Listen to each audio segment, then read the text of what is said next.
to ever live and the shortest.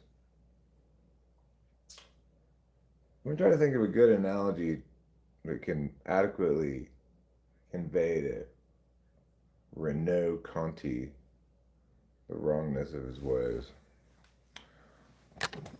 He has this position that function stacks don't necessarily go in the order they necessarily go in. And that in fact, sometimes an INFJ might be NITI and then FE. What kind of idiocy is this?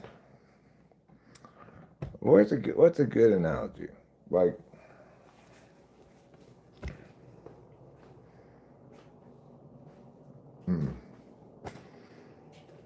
it's a tough one to come up with an analogy for.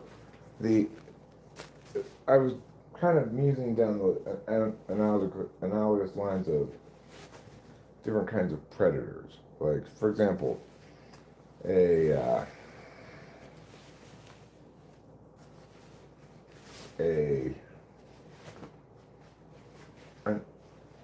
like a spider or something, or say a moray eel. They're the kind of predator that they hide out in a little hole, or a web maybe if they're orb spider, but hide out in a little hole, and they see prey walk by, they run out, they jump out and grab it. Or like a praying mantis, right? He sits on his leaf, waits for a bug, and grabs it. So, of course, if you are an ambush predator, you're going to be your dominant function of predator, predation as a means of acquiring food. Your dominant modality will be paired with something that goes along with ambush predator. So, for example, a praying mantis can stay very still for a long time. And then they need to be still because that's the kind of predation they're doing. Whereas a shark, it has to constantly move because it's not reliant on surprise to get prey, but instead it's reliant on swimming faster than them and eating them, catching them and eating them. That's probably the analogy I'll go with. At some point during this live stream, I will make the tech police video.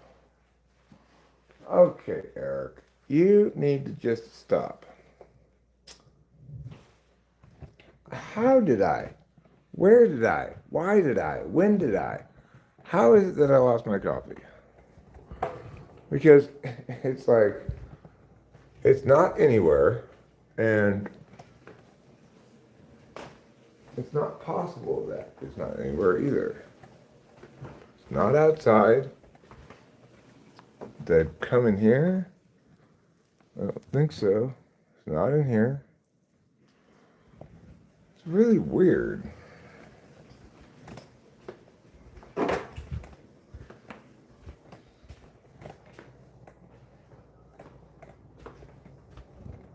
Well, I just have to make a new cup of coffee. I don't know what happened to it. Anyway, I put up a short a second ago. TI polar comment. It's like because earlier I made a short called why we can't define truth, and I said at the beginning of it, hi, I'm Eric. I'm a retired debate coach, former English teacher.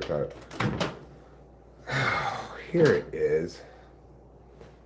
In the microwave. Okay. Well, as soon as I gave up looking for it and poured myself a new cup of coffee to put in the microwave, where did I find my old cup of coffee? Already waiting for me in the microwave. Hi, Daniel Berry Sports Highlights. Oh, no, you're not. I'm sorry. I better read through. I just saw that you have the same color circle as Danny Berry Sports Highlights, and my glasses on, so I just assumed you were he. All is well. How are you? Anyway, so I made this I would say witness. Okay, cool. I made this video earlier about how to find truth, and the gist of it was simply explaining that different kinds of statements make different kinds of claims, and establishing the veracity of those claims requires a different metric depending on the kind of claim. And I contrasted it against the measurement of weight. For example, it used to be that a kilogram was defined as the weight of the specific object that was kept in France. So you could always know, like, okay, well, is this approximately a kilogram? Well, then you could have the other one, put it on a scale, and you could say, yes, this is a kilogram. It was defined like that. And the reason it's so easy to define a kilogram because it has only a single metric of measurement, namely, what balances against what on a scale. Am I a numbers guy? I mean, I'm not sure what that question means. Am I a math guy? Not really. I'm interested in math. I like it, but I'm not very knowledgeable about it particularly. If you mean, do I take a practical approach to numbers, to life, where it's all about the numbers? You gotta be data driven. Am I like that? Not really. I would say no, not really. But I'm not sure what you mean by the question. Oh, you mean in school? Well, in school I was an English major, and at the university I got my degree in English, the language I already spoke. But yeah, I was not a huge fan of sciences. I like geometry as far as math goes because that's basically logic.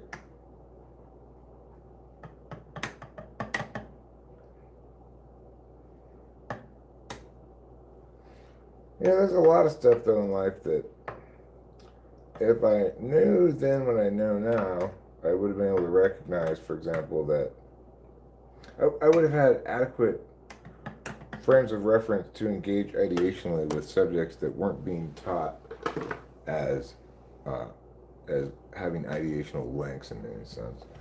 So when they start teaching kids math, they should explain like what it is. It's the language of quantity, and explain how like language. It's all about the idea that definitions create sets that are inclusive and exclusive of things. And then maybe I would have been like, okay, I get what we're doing here. Like, learning math subskills in isolation is the stupidest thing ever. How's anybody supposed to understand why they would learn something if they don't present the ideational links? How great it's walking. Am I right? I did study English literature, yeah, in college, but college was just a big waste of time. I mean, it wasn't ultimately a waste of time for practical reasons. Like I was able to work as a teacher and stuff because I had a degree, but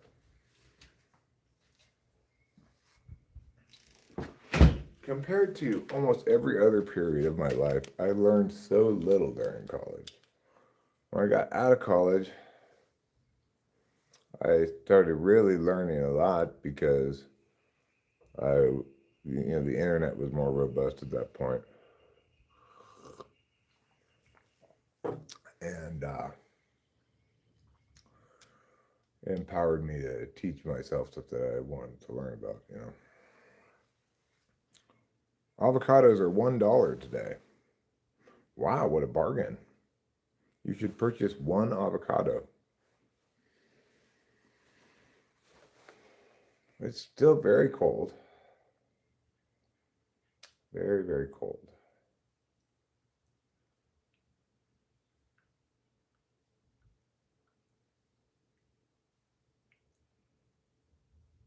but it's not currently raining, although it did rain more today. We've had rain Friday, Saturday, Sunday. Actually, it is currently raining, even though you can see the sun right over there. I currently have raindrops falling on my head. You did purchase one avocado. They tried to trick you with a 5 for 5, yeah. Well, if you remember your math, 5 for 5 is the same as 1 for 1. Unless they have a sign up that says must purchase 5. So yeah, it's raining. Thought, nah, it's not raining anymore, but obviously I was wrong. With just a little bit of droplets on my head made me like super cold because it's so cold outside. Anyway, I had a relatively productive morning. Here's the clips for the next Type Police video. And so the next part of making that video should be pretty straightforward.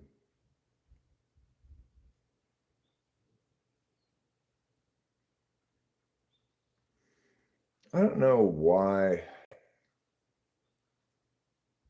Well, I do know why. It's because he's an INFJ.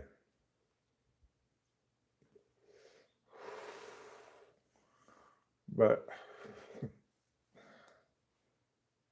I don't like the fact that people talking about cognitive functions sometimes abdicate their intellectual responsibility and fall into a morass of metaphor. It's annoying. Walmart is a place that sells the strangest avocados that never get ripe. You gotta get Haas avocados. Don't get some other kind of avocado. And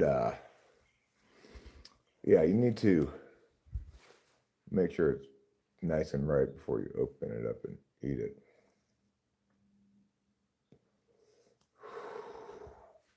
But they're not very good anyway, They don't really taste like anything except just green softness.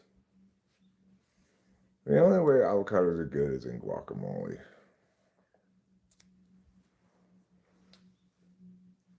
My name is Guacamole. My name is Guacamole.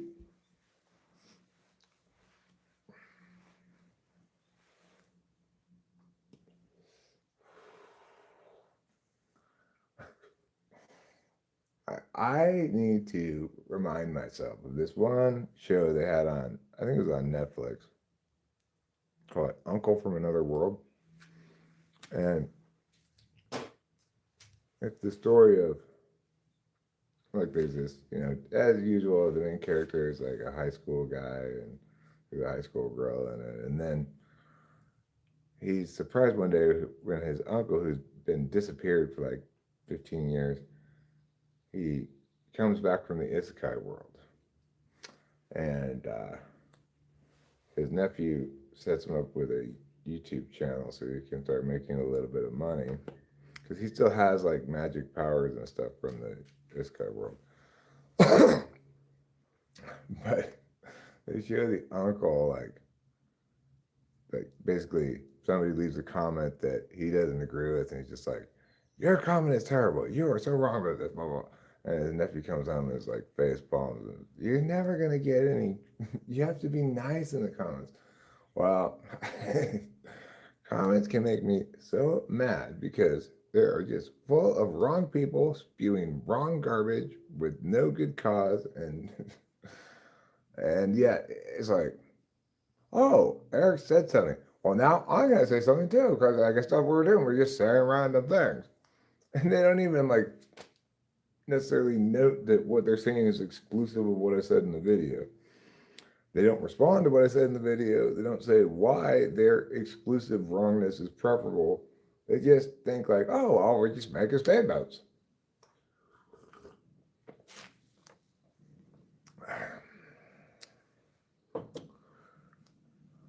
Anyway, like, on that video where I said, well, you can't define truth, this guy left this comment that basically said,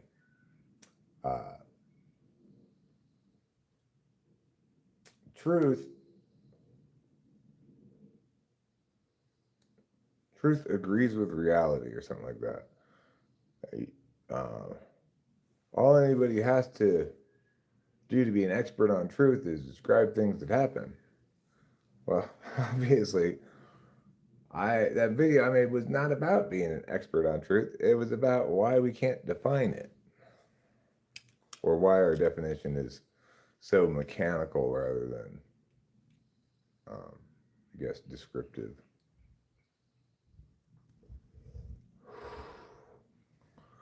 But he thought that I was claiming to be an expert on truth because I was explaining why there's so much trouble defining it.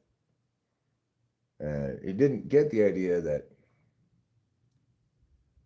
a definition is not expertise, it's something you use for a purpose.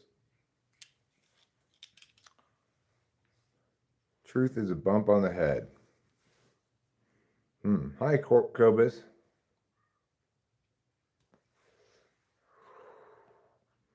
You're an expert at picking avocado. Watermelon, on the other hand, well, you can't look inside of a watermelon. It's a lot harder to pick that. I know you can't look inside of an avocado, but you can squeeze it and feel it if it's soft.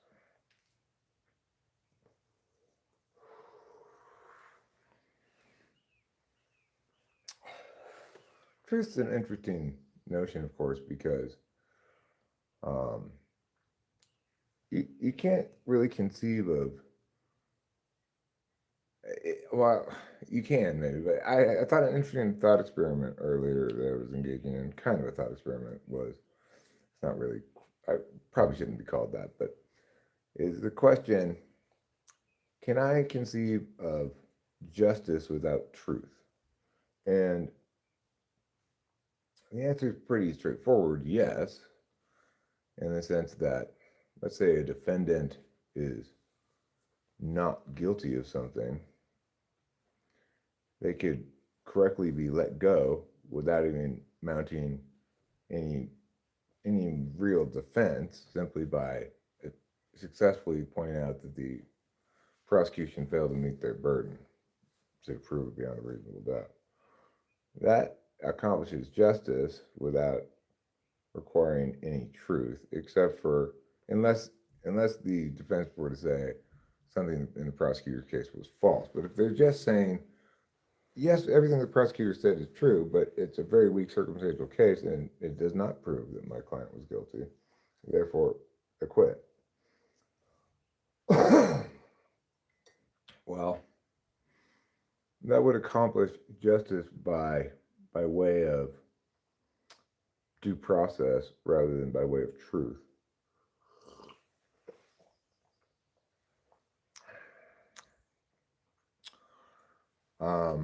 Truth only has a capital T when it's at the start of a sentence.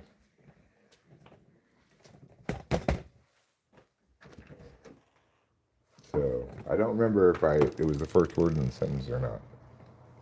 The last sentence it was, the sentence where I said, truth only is capitalized at the start of a sentence. In that sentence, truth would be capitalized. The heat gauge on my burrito says gringo. Speaking of burritos, that's my next operation here, to make a little food. So, I'm not sure what to make, but I could potentially make corned beef hash. That sounds pretty good and not that difficult. Maybe I will make corned beef hash.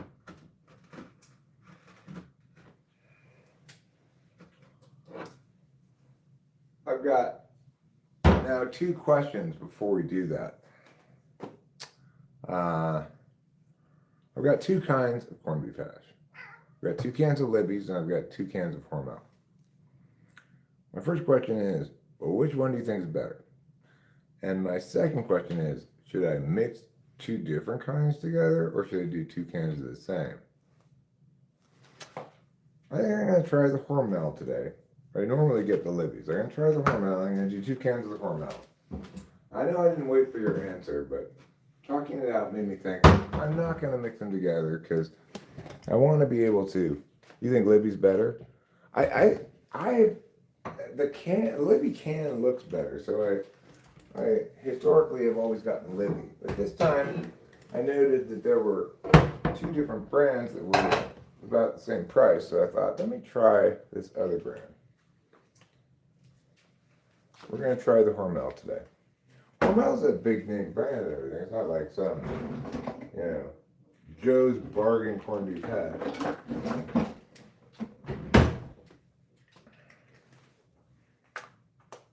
I'm going to make 2 cans, one for me and one for Rachel. And corned beef hash, as a thing to cook, has some advantages and some disadvantages. Advantage: 1 pan. That's all it takes. 1 pan. Disadvantage: it takes a long time to cook. Advantage: it comes in cans. There's not going to be any leftovers, like to put in the fridge or anything. So it's a low effort meal. Kitty, you need to get down. You are not allowed there. Get down. Come on. Trouble, you stop being a jerk. You're not allowed up there. You have the whole house to go around, including other parts of counters. Why do you want to be on the one part of the counter where you're not allowed to go? Don't even try it.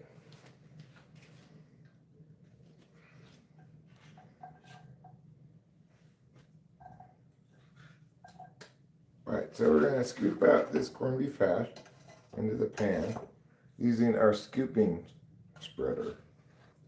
It's really a spreader, it's not a scooper, but it's good for scooping things out of cans, I've discovered. And this is a great knife. It's from Cutco, which is like a door-to-door salesman knife company.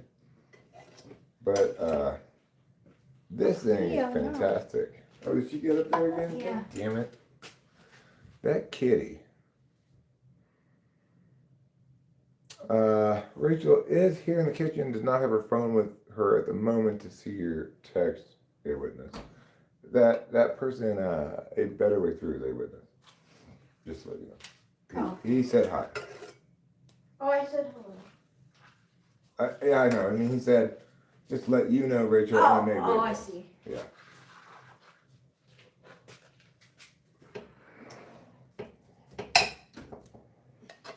Which I appreciate his forthrightness on that.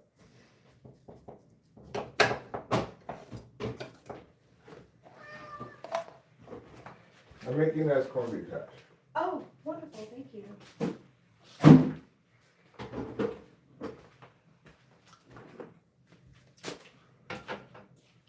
All right. So today, the Athletics play against the Texas Rangers.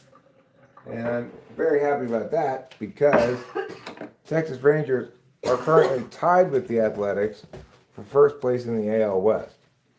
So, this is our chance to say, get out of first place, Texas. That's our place to be.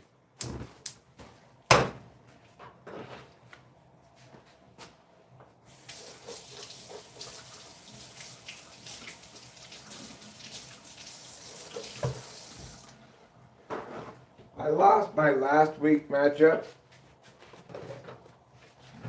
with the Persimmons by 1 point, 209 to 208. Wow. Yeah. Well, I'm doing a lot better with my fantasy baseball teams this year than last year. This year I check it every day and try to try to make sure everybody who's in the starting lineup has a game they're actually playing. And if, like, one of my bench players is also not playing and they're not that great, I'll go ahead and drop them, add a player to replace them that is playing. Things like that can make a big difference, obviously, as you could see, because I only lost by 1 point last week. Maybe if I'd been a little bit more diligent about it, I would have won. So yeah, it takes a long time to make corned beef hash because, sure, it's fully cooked as is, but you really want it to be nice and crispy.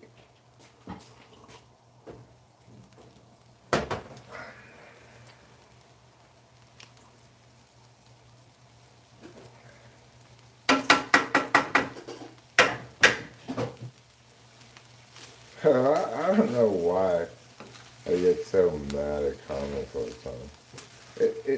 I read them and I just feel like, oh God, these people.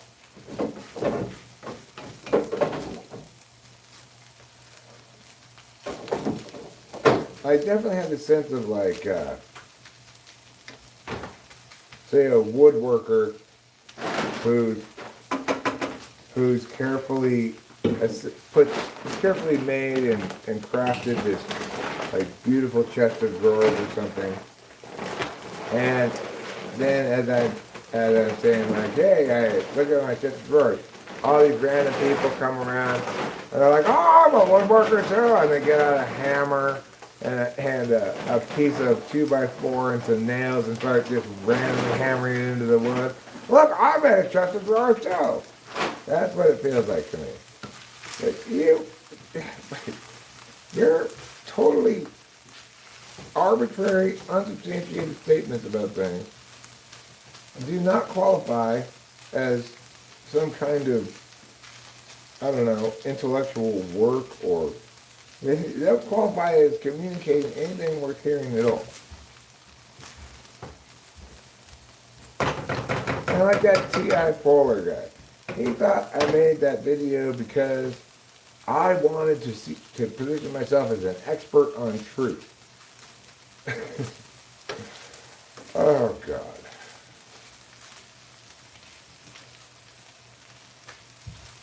That would be like saying, I'm an expert on weight. I'm an expert on kilograms and pounds and stuff. You can't be an expert on truth. Oh God.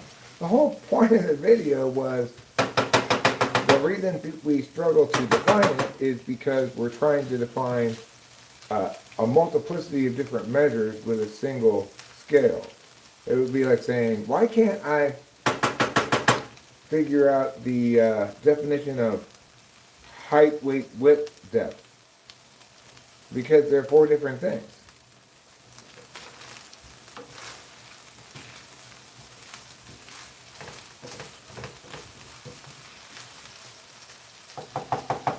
But did that guy appreciate my insight, which should really clear things up for lots and lots of people who are confused about that? Because, you know, like all of philosophy is still confused about that, right? There are these various theories of truth: correspondence theory of truth, the messenger receiver theory of truth, etc. When in actuality, it's so simple and straightforward. Truth is a status we afford to statements, and only to statements, and how we determine whether it gets that status or not depends on the kind of statement it is.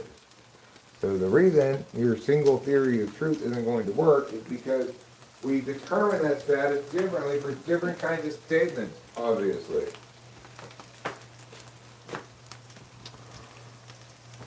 I don't know. Somebody who commented on my short. I didn't recognize the name. I don't think they've been around the channel or anything. That's the thing about shorts is you get a lot of random people rather than just people who are already subscribed to you.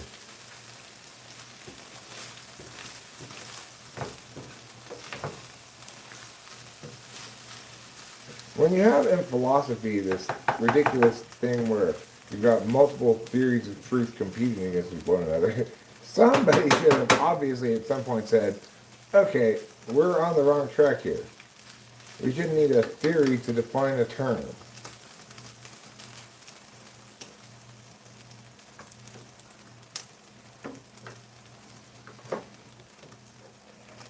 But, you know,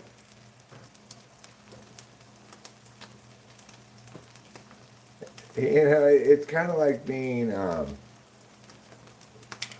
incredibly good at macrame.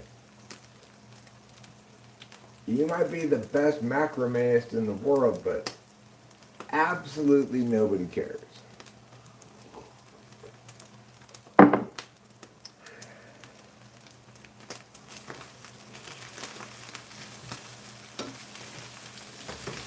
Oh, you do care about macrame? I'm sorry. I didn't know we had big macrame fans in here today. Color me correctly. Just like one time I was in the stream and I was saying how adults don't drink milk. No, I never see any adults ever drinking milk. Ever since I said that, I have seen multiple adults drinking milk. Except other macrameers. Well, yeah, I guess, but even they probably are into doing macrame, but it's not like they're into going to the macrame museum to look at macrame. What is macrame anyway? I think it's some kind of like knitting, but maybe I'm totally wrong.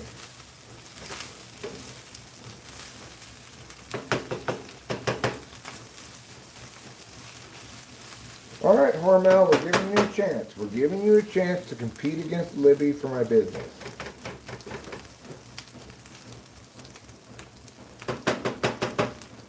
There's always a group for every hobby.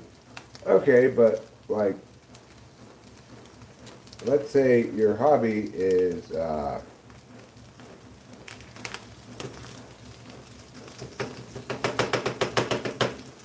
dancing naked in the woods by yourself. You might join a group where you talk about the subject, but you're not going to be able to say, oh, look how great my technique is, because the thing you're doing is dancing naked in the woods. You're not going to film yourself. The point is, it's an activity that's not done as a way of making media. Macrame might be a medium. I need to look it up and see what it actually is. But in the same sense that dancing by yourself in the woods is a medium, but it's not the kind of medium that you can like get credit for, really, right?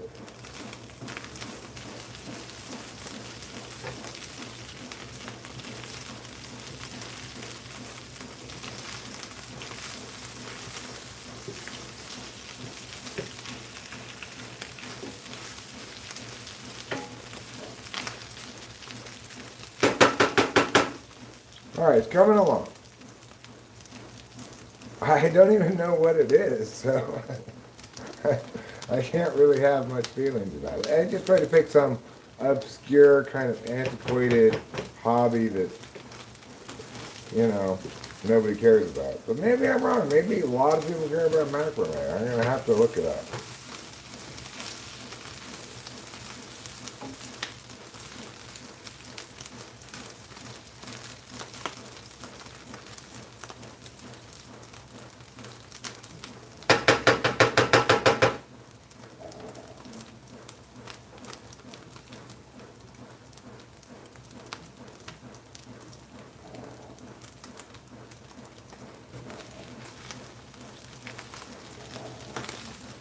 I guess it would be kind of like, more like, maybe a better analogy would be, it would be good at, it'd be like being good at meditation.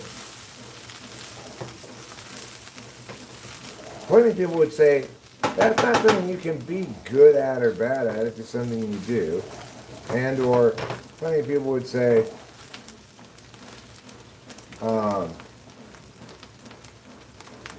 that there are no experts at meditation. You're not doing anything, you're just sitting there. How can you be an expert at just sitting someplace?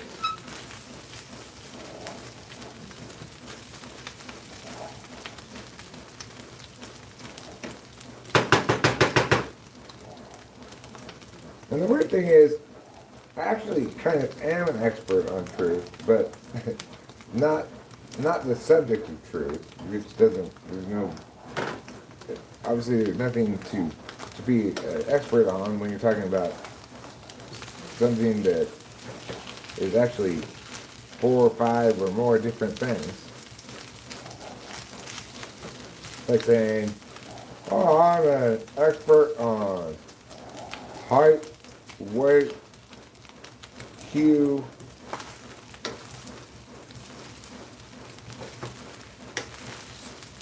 velocity, And yeah. Nobody's an expert on any of those things. They're just measurements. You can either measure them correctly or not. Same with truth. The difference is with truth, you have one word to describe multiple different measurements.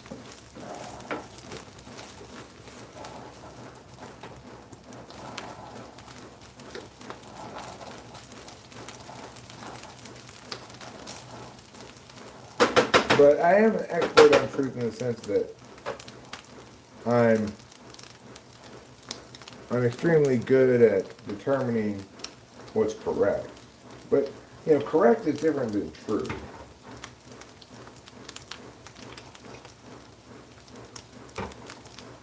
Only sometimes does correctness have much to do with truth.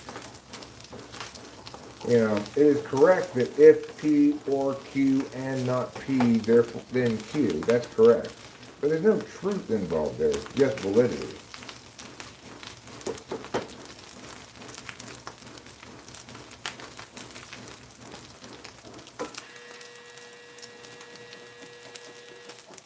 I guess one way of saying what truth is simply to say it's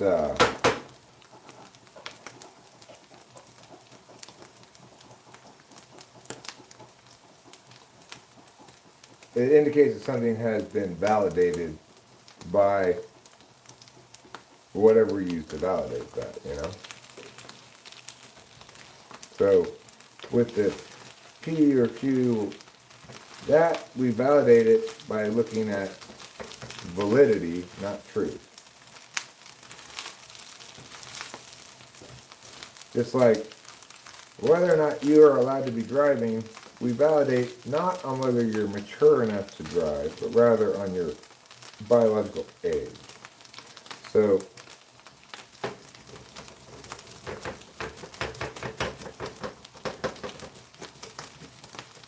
you may be the best driver in the world, the most mature driver in the world, but it's still not true that you can drive legally because you're not old enough.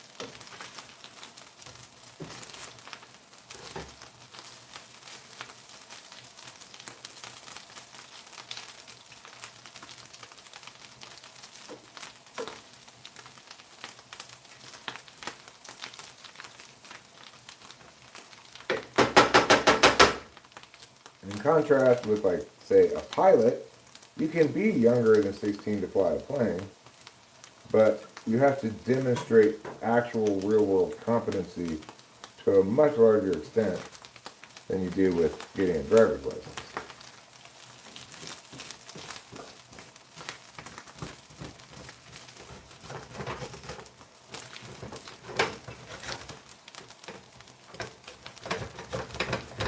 Contrast that with something like voting, where you do still have to meet a criterion, namely like being a citizen of the country in which you're voting, or in America, but just stick to America. But you don't have to demonstrate any competency. So to validate whether or not somebody can vote, you just look at whether they're a citizen, whether they have a felony of some kind preventing you from voting, I think. And you don't have to assess their ability to do it at all.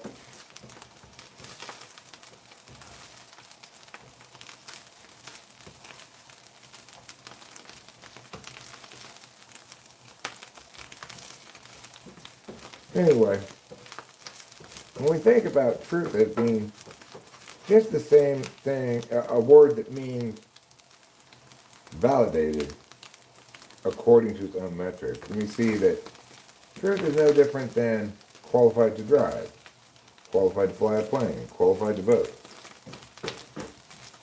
It's just that instead of being about those actions you can take, it's about statements. Is this statement qualified to convince me?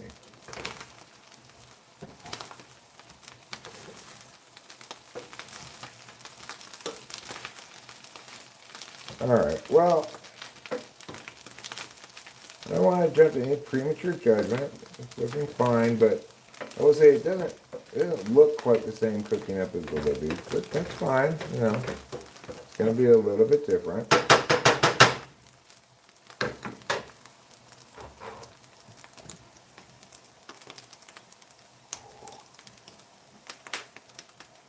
I claim to be an ENTP. The kook is. What is that? What is what? This is corned beef hash. And what is corned beef hash? Well, you take corned beef and shred it into really small shreds. And then you chop up some small chunks of potato like this. Dice some potato. And then you put together, and I think that's basically all corned beef hash is. I've never made it from scratch before. I always get it in the can. But I think it's just corned beef and potatoes. I mean, I know it definitely has corned beef and potatoes. There might be something else in it, but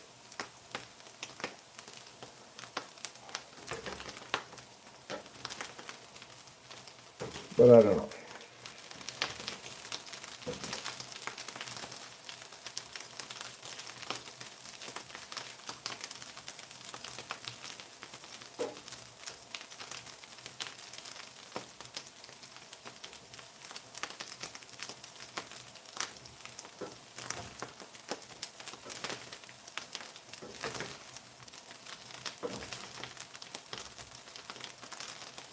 In general, people want to afford some kinds of magical qualities to truth. They don't typically think of it simply as another dimension we measure, just like we might measure a sentence's length. We might measure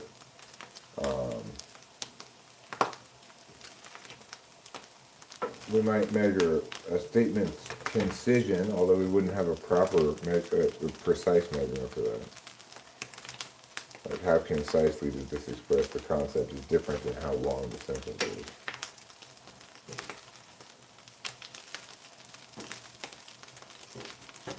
We might make a measurement of a sentence. What language is it in? Oh, this one's in Spanish. We might make a measurement of the truth of a sentence. Well, what does that mean? Well, what kind of statement is it? It's a statement about what I did yesterday. Okay, well, then in that case, truth means consistent with referenceable empirical evidence. What does consistent mean? Well, it means that if you say you were at the store and we look at the surveillance footage, they will see you there.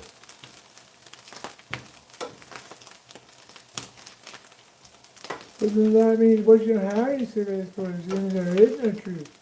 Well, it just means we are unable to measure that dimension because we don't have the right tool, namely the thing we use to determine the truth of that kind of statement. Like, you might not be able to measure the height of a statue because either you don't have a tape measure, or the statue's too tall, you don't have a ladder, any number of things. And you say, well, therefore, it no longer has a height. No, it does have a height. Even things just because you can't measure the height of something doesn't mean it doesn't have a height.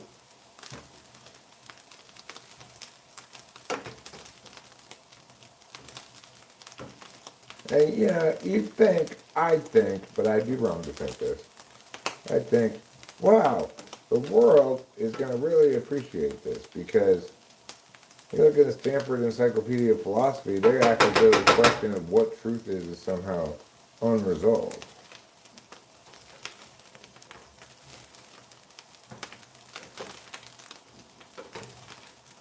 When in actuality, it's been fully resolved by me.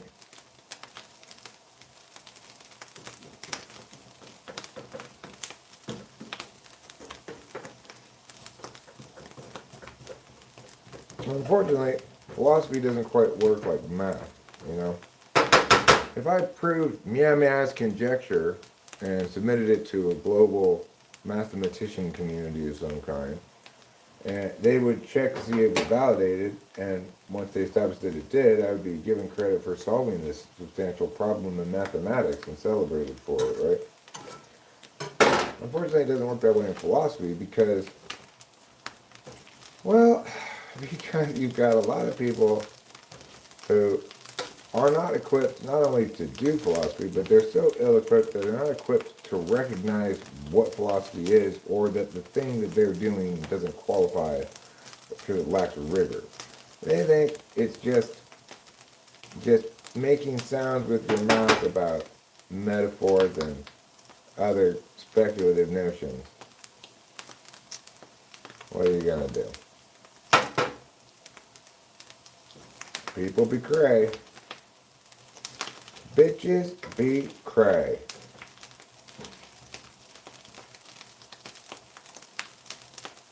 Eric, you need to put this curriculum into publishing a fully fleshed out type system on a website. Most of them all sites can't even call them models. Right, well, I do need to do that. You know, the guy I'm going to type police today, Renaud Conti, he was promoting the book that he wrote and the video that I was taking clips from. And just goes to show you exactly what I'm saying, right? Like, he has no business writing a book on personality type. He's horribly wrong about certain very concrete specific things, but by and large, he's just lost in a morass of metaphor.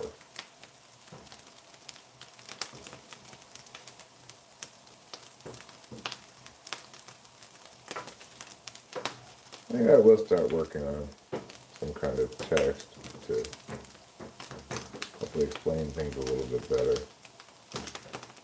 All right, you know what I need to do though? If I'm going to work on text, I just need to work on explaining things in full to the extent that I have full explanations. Some things are not fully resolved questions yet. It's called cardinal function. I just need to focus on making the case and not spiking shit out. Because one where I get sidetracked when I work on stuff like that is spiking stuff out. I've got so much experience with so many people's wrongness and various expressions thereof that it's like when I even just start to make a case, I want to be like, okay, first let me articulate all the various wrong ideas that are bullshit and put a quash on those right now. But explaining how things work does not need to include rebuttal of other people's stupidity. Spiking out rebuttals that haven't been made and that I don't even need to respond to yet, well, that's just foolhardy.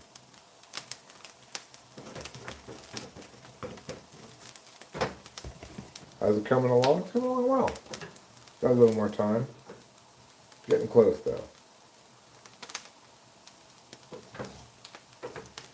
You can see the good color it's getting on it. That means it's starting to crisp.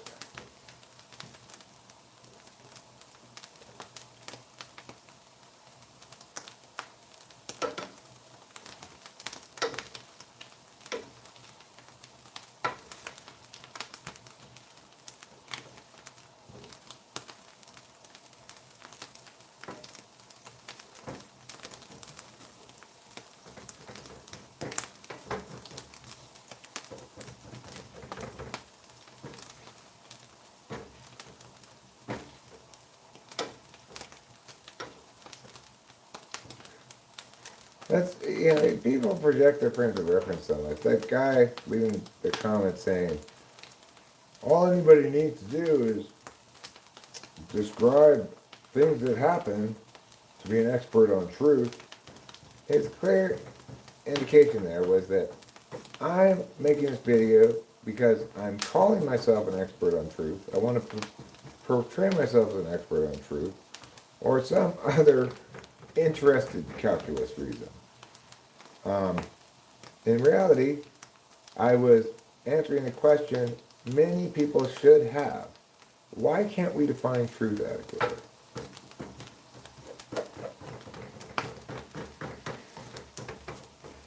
But from his perspective, it would be impossible for him to to explain something except through some kind of interested calculus. Like, well, how is this good for me? Oh, it makes me sound smart. It makes me seem like an expert on truth. That's why I'm going to put this video. Well, obviously, it may make me sound smart, and I may actually be an expert on truth, but that video was not making that claim. And more significantly, I'm an expert on correctness. Truth is a different matter, not something anybody can be an expert on, because it's not just one thing.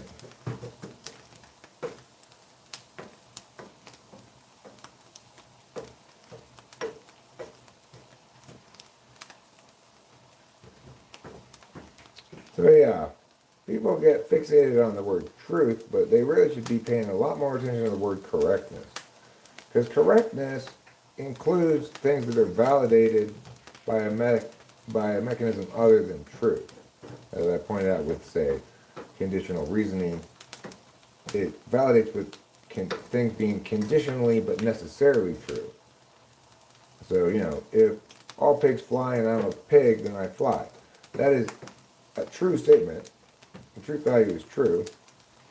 But if you took away the if, then it would no longer be true.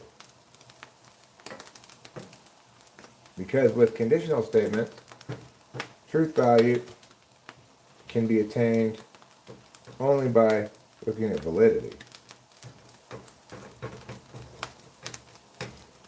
That conditional statement is true because it's valid and not for any other reason, not because it accurately describes reality.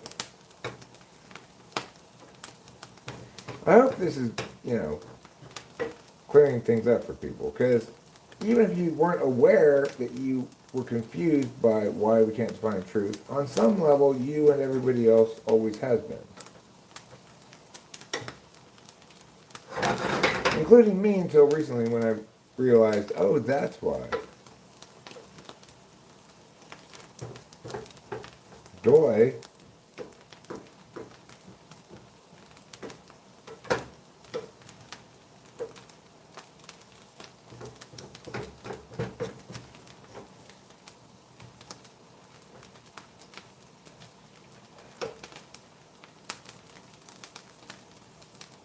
we can't define truth for the same reason that we can't articulate what's the proper tool to use to measure the length, weight, color, and speed of something. Each of those requires a different tool.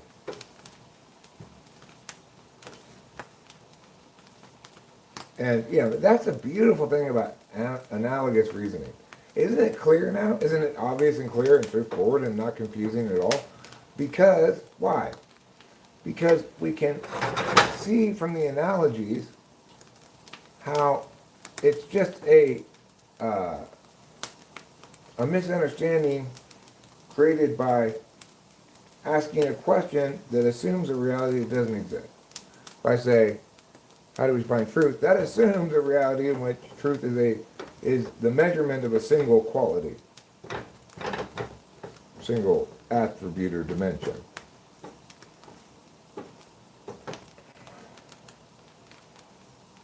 Like, we could imagine a world where we have a word that means truth, but it's specific to predictive statements. Like, say, Ruth, okay? Oh, your prediction was Ruth. What that means is that you made the prediction, the thing you predicted about has happened, and the prediction that you indicated is come to fruition.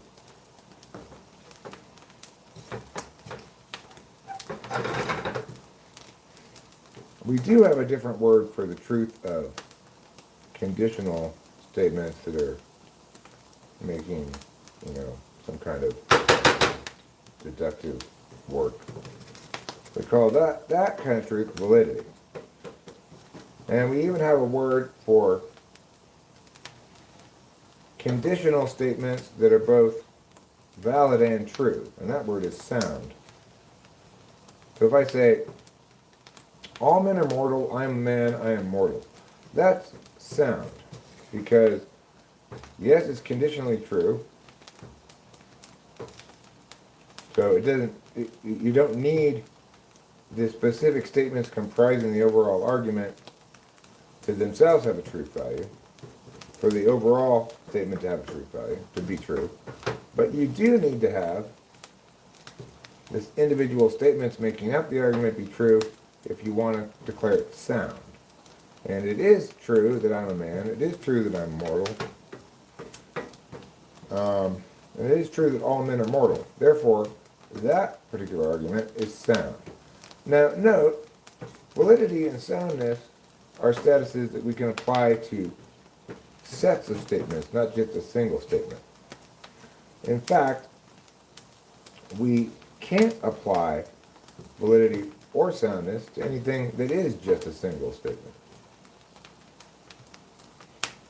Because if I say, Bob went to the store, there's no work being done within statement connectors. So, accordingly, it's not subject to validity check.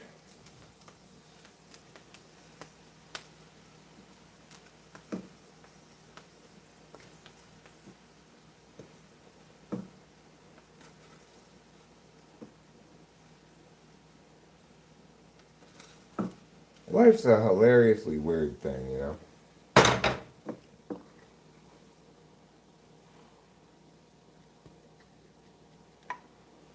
I genuinely have the answer to a wide array of grand questions. But nobody cares because most of those grand questions people don't want answered. They want to play with them.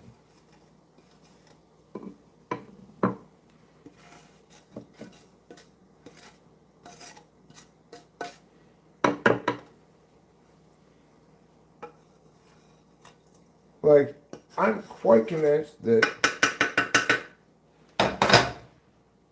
I'm less convinced of it. It's possible you might hear from somebody else. Somebody else may have figured this out as well. It's straightforward enough. I can't believe it took me as long as it did to figure it out. But I've never heard anybody say that before. I've consumed plenty of philosophy content, usually reading, but sometimes maybe watch a video or something. I've never heard anybody articulate the correct position on that matter. Part of the reason why I'm able to is because you really become facile with the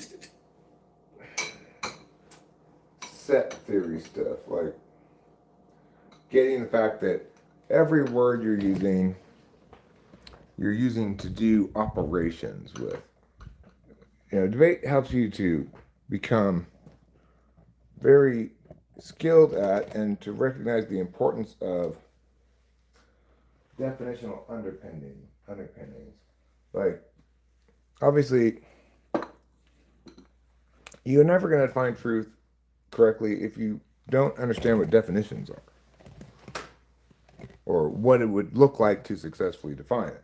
You're never going to figure out why you can't successfully define it if you don't know what it would look like if you did.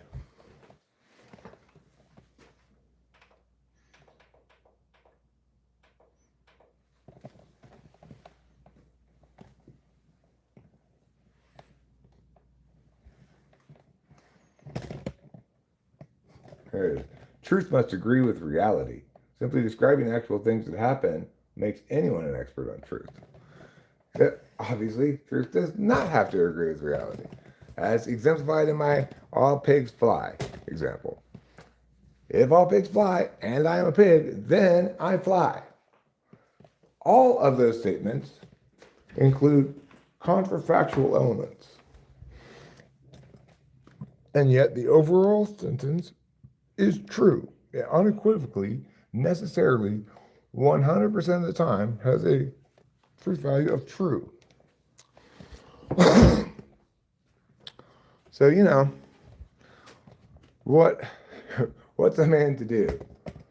I provide this incredibly good answer to a question everybody should be like befuddled by because it's so huge to human existence itself, right?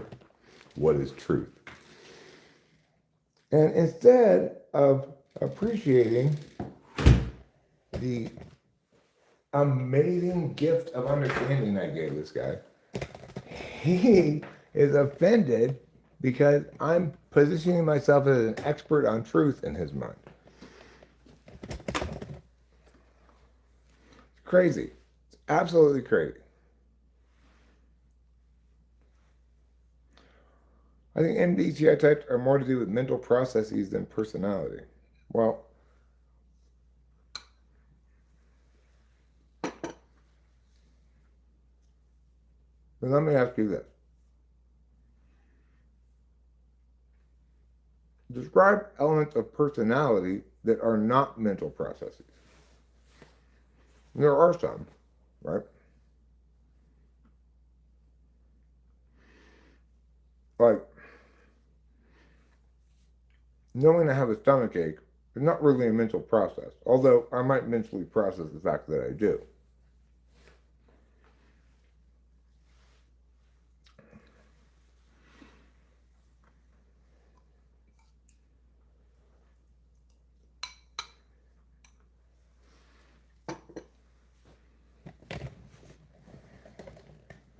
It's fine, but I don't think it's as good as Libby. I mean, overworked a little bit. Hey, Rachel!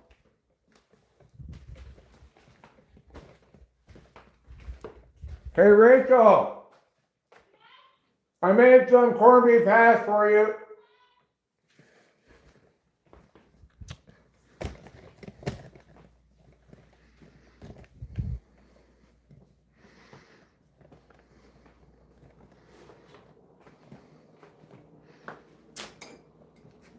As I've said before, it's like I played a terrible practical joke on myself.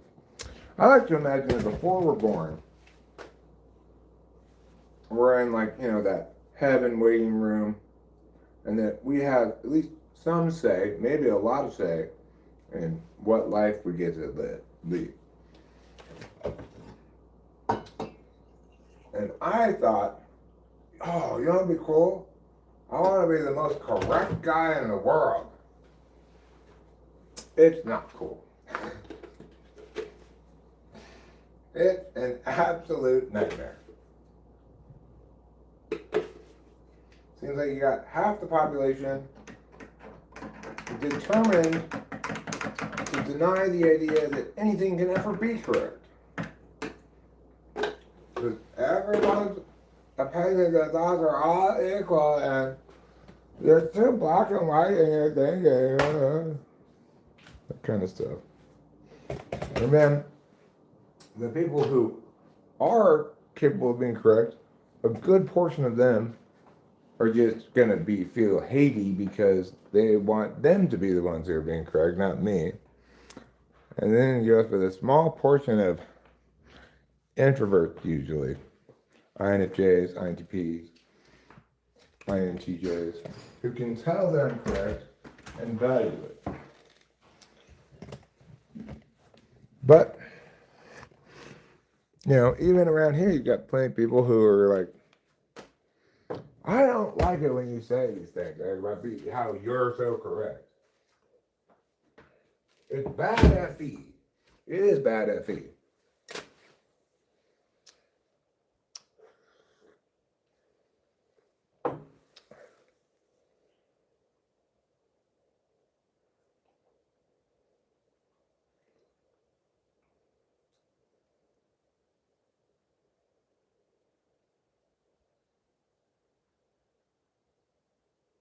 I guess I'd like to think that explanations are like science, where there are,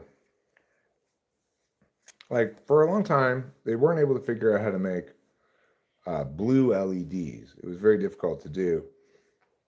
I watched a video on why at one point. I don't remember the exact specs of it, but and then finally, some scientists in Japan made a certain breakthrough, and they did successfully produce blue LEDs.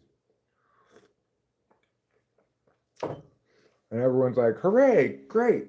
Because we're a company over here that we've been waiting. If they ever came out with blue LEDs, we want to make this product with them. And then these people over here are like, oh God, thank God blue LEDs. We can stop using these blue incandescent for this product we're already using. That's how science works, right? Like somebody makes a breakthrough and everyone celebrates because now it's unlocked new possibilities for everybody. Being correct should work like that too. But it obviously doesn't because while blue LEDs are a good way for many different people in many different circumstances to potentially make money, being correct is not.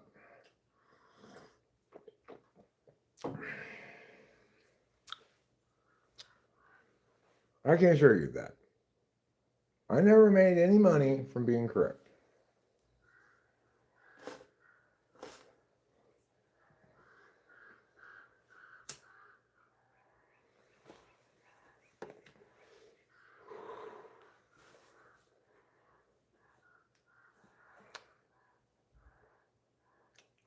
Swalwell out of the California governor race. I didn't even know he was in it. What did he do? Got in some kind of trouble or something? I'm not truth at all, right? Truth, people can't be true. Statements can be true. And correctness includes cor- properly evaluating the truth of a given statement based on the kind of statement that it is. So to be correct, you'd say, the reason your statement, um, if Joe goes to the park and Sue goes to the park, then I won't go to the park. And Joe and Sue are both going to the park, and I'm going to the park. The reason that that's not true is because it's invalid. There's contradiction implicit in the premises. It's not false because of having anything to do with the park or where someone goes or who's going or anything like that. It's false purely because it's invalid because it's that kind of statement that you can determine the truth value of it by determining the validity of it.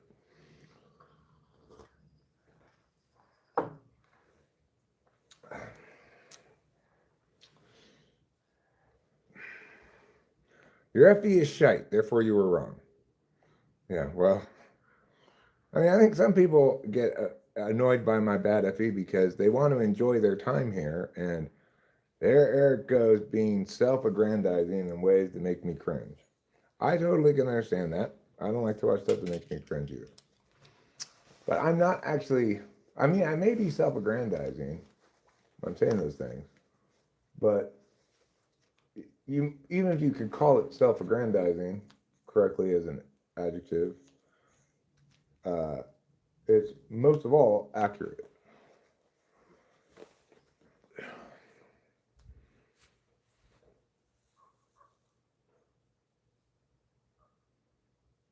I'm not wrong about the paucity of other good thinkers who are consistently correct about things. I mean, you have plenty of good thinkers who are correct about narrow fields of things. Like, I'm not going to be more correct than, say, Antov, whatever his name is, about astrophysics. I don't operate on that level of correctness.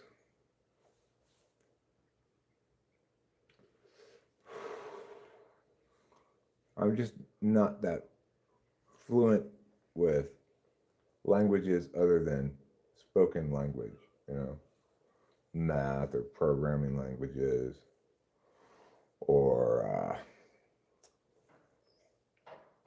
the dictionary of emojis.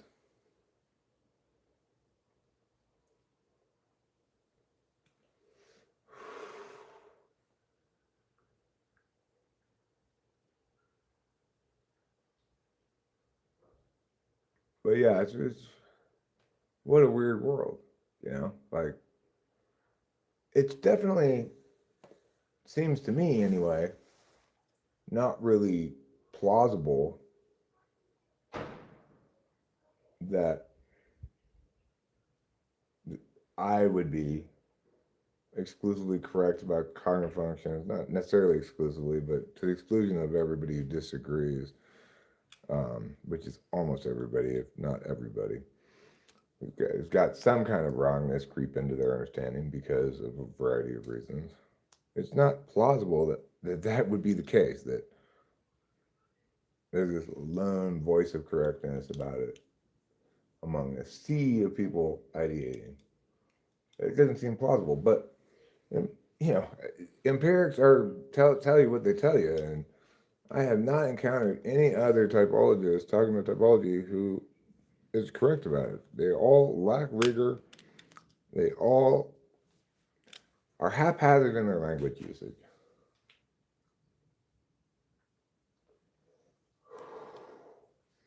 Renaud Conti saying that sometimes INFJs, for example, their stack is NITIFE. Sometimes it's that. Because what really determines your stack is how heavily you weight the core fantasies underlying each of the functions. For example, I think he said the foundational fantasy of extroverted intuition is endless vision. What?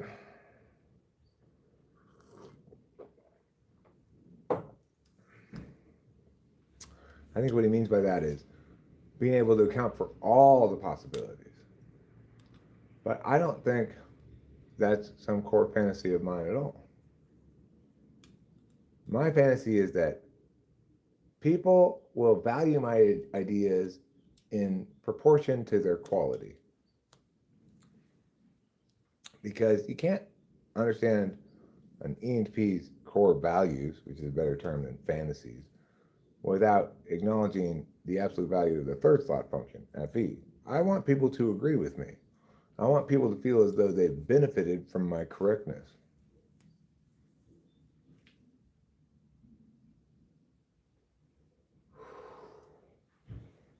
I mean, I don't want them to feel like it. I want them to actually have benefited from my correctness.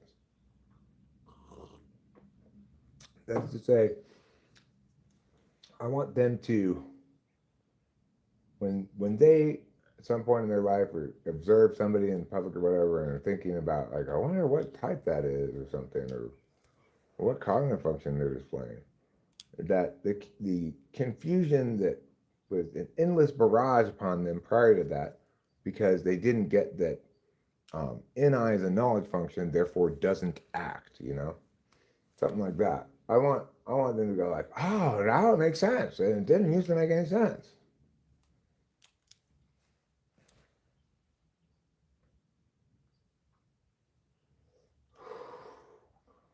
But what happens invariably is I might explain something that I envision doing that, like this person who was confused now no longer is.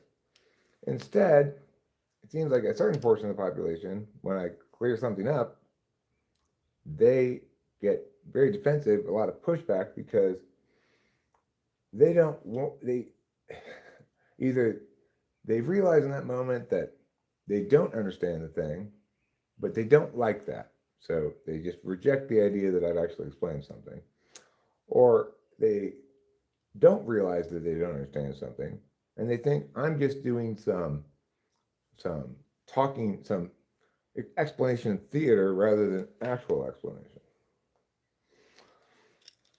Or they just feel like hatery because they want to be the one to explain things. Maybe I don't know exactly the whole range of their mental processes, because those aren't mental processes that I would ever engage. It's never going to be the case that when somebody else explains something well so that I understand it, I'm going to not appreciate that. Obviously, if I don't understand something, that's going to bother me. I want it to be understood.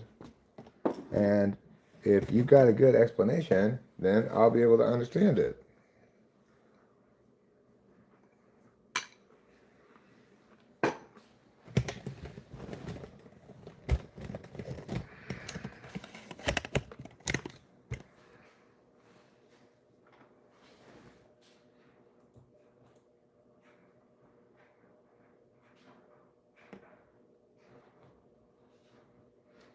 my white fruit can't be defined video got 133 views and 7 likes, 87%. 13% of the people disliked it. They didn't fail to like it. They actively disliked it.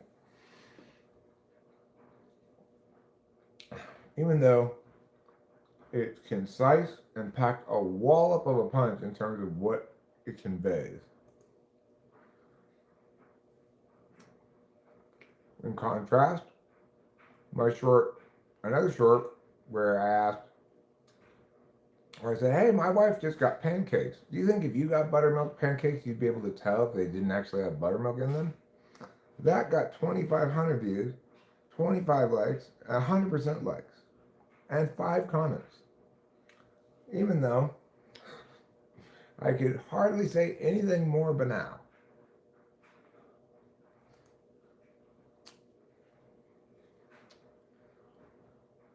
What are you going to do?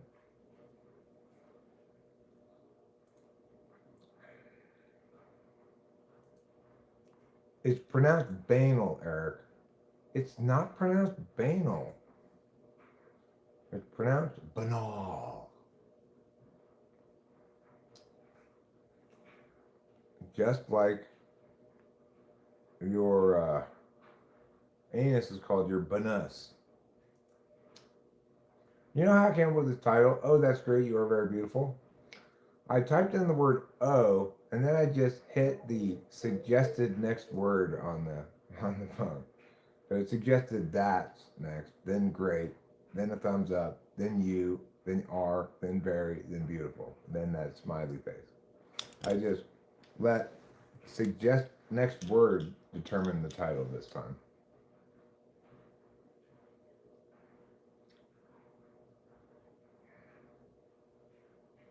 Michio Kaku.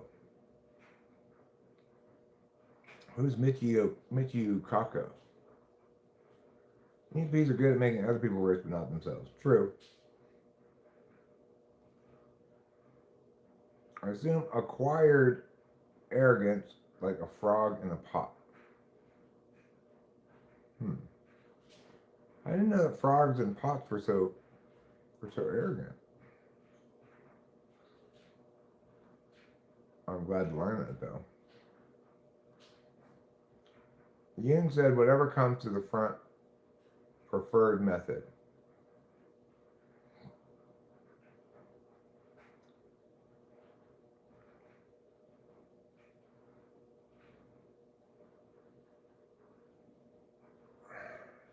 What I wonder is, did Eric wait until he was elected to abuse that power? Are you talking about Eric's whatever his name is? I don't know. I saw that headline also. What the ladies were saying earlier this morning caught my attention. Eric has a buddy they want checked out who's also a politician. So I got a criminal psychiatrist who typed me and wrote a letter explaining that for the judge. They threw it out and called it pseudoscience.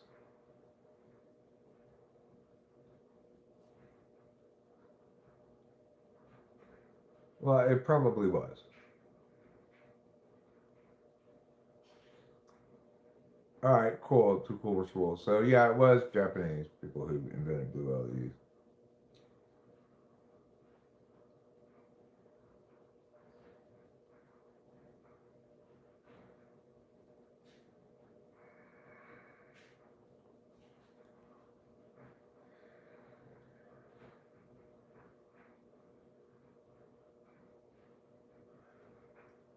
Yeah, I don't think Biden, Obama, and George W. Bush were scumbag people. Like, I don't think George W. Bush cheated on his wife and stuff. But he wasn't evil. He was just stupid. He was incredibly, incredibly stupid. George W. Bush was a very stupid man. You might say Cheney was evil, because he probably knew what he was doing to some extent.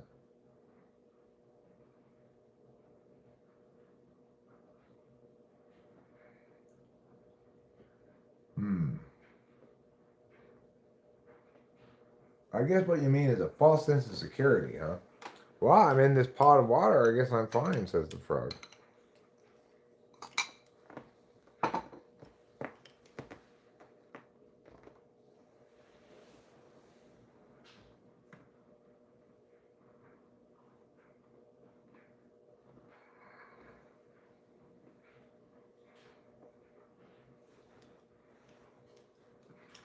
I mean,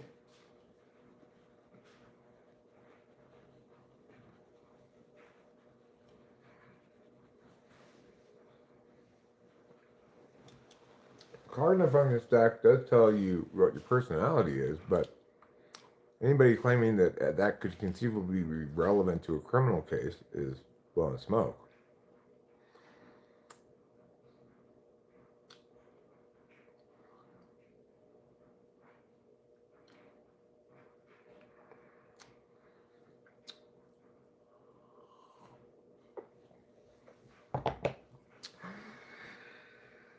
Okay, Kitty. I know you want to be here, but I gave you a lot of pets earlier, and I don't want you up here because I want to pull some bowls right now, and you're sitting right where I need you to operate.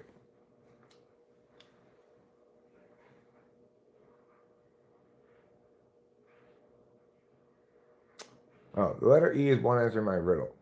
I am the beginning of everything and the end of everywhere. Or the beginning of eternity and the end of time and space, whatever. E is a good answer. Thank you.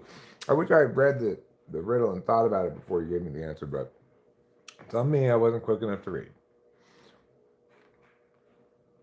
I'd be so much happier if I wasn't tired and unmotivated always. I'd actually be able to concertize, and then materialize my ideas for projects. I mean, you are making stuff. You're just not finishing stuff.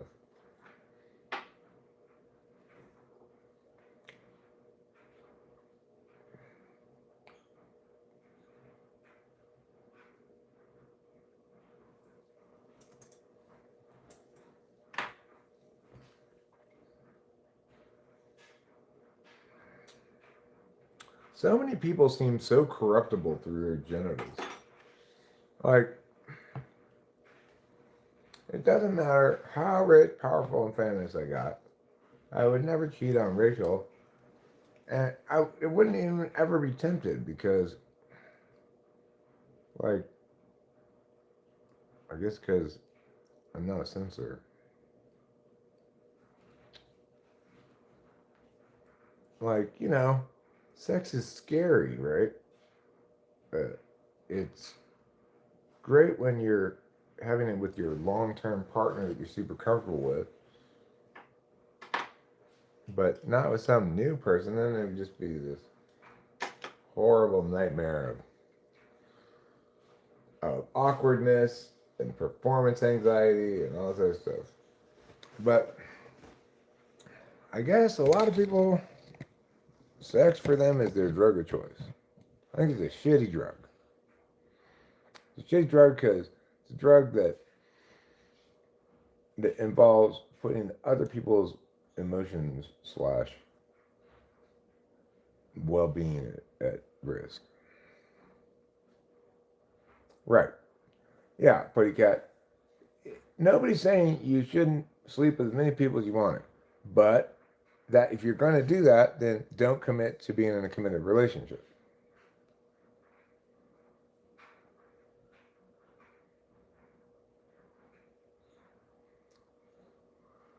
Yeah, I feel you, y'all. It's harder to do things that are less what we feel like doing. Like, I am going to be making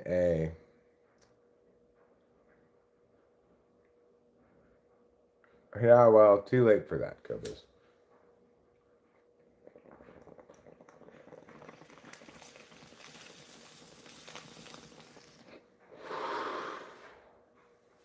What I wanted to do today, I've already done some of. I wanted to play around with this music. I wanted to make those shorts.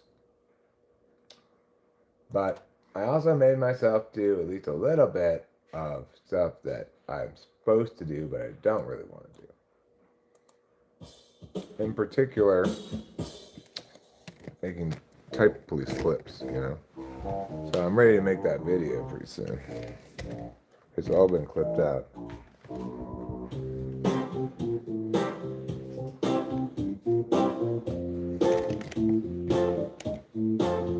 I know there ain't nothing funky about your 2-bit version of God. I'll get your butt out the garden, go reside in the land of Nod. Oh, that's odd.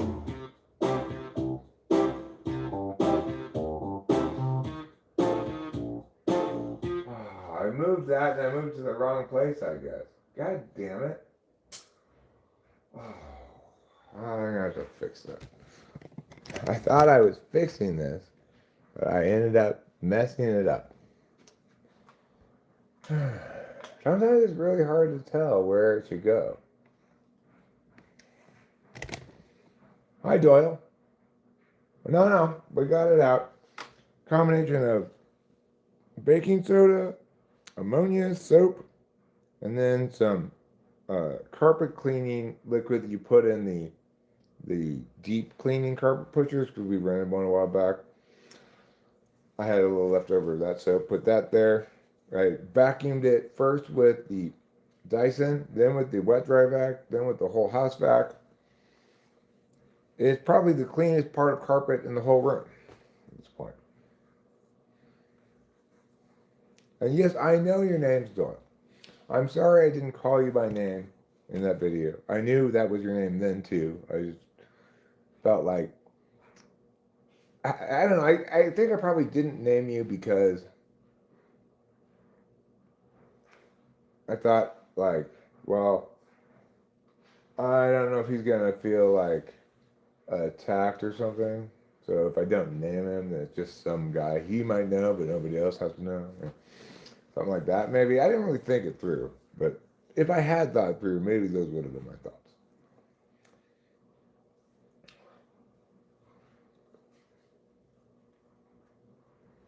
I recently eschewed using the desk and preferred to recline, his quote's not mine, in his bed as he worked. Yeah, well, the challenge, Gail, also is we always have to keep in mind the scope and scale of a project. Like, there's a project that I probably should be working on, and that's writing a book about personality type and cognitive functions that's intended to sell well and do good work intellectually, but not be a like robust case because that's too boring. Regardless, I'm obviously a little trepidatious about beginning a big project like that, more so than I am about beginning a little project. So today, I wanted to make that short on why we can't define truth. And I knew that wasn't going to take very long. I already had the whole idea completely thought out and understood. I just needed to express it concisely. I thought it was worth putting up because I know this is a problem for everybody in the world, whether they know it or not. Somewhere deep inside them, they're like, why can't we define truth? We can define weight, height. We just, we could define, we could define lots of things, right? But why can't we define truth? Why do we need a correspondence theory of truth? What's up with that? People weren't generally thinking that specifically. I have an ace and a six. Do or a seven. What do you do? I'd go ahead and hit that, Putty Cat. I'd hit that. But maybe not. I mean, the book would say stay. Stand on that soft 17. Go for the push. But I kind of like hitting soft whatever because sometimes you get the little card you're looking for. Hey, Coach Eric, hope you and Rachel are doing well. We are doing well. Rachel is up to some chores. It seems like she's got the laundry going. And your mom stopped by earlier.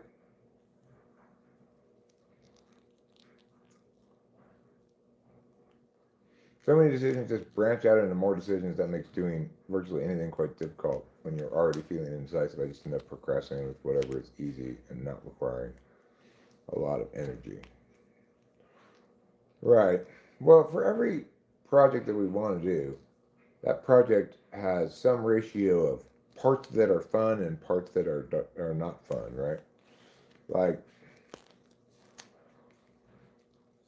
like Hi Susan's album party. You're supposed to capitalize the first A in your name and not capitalize the second A.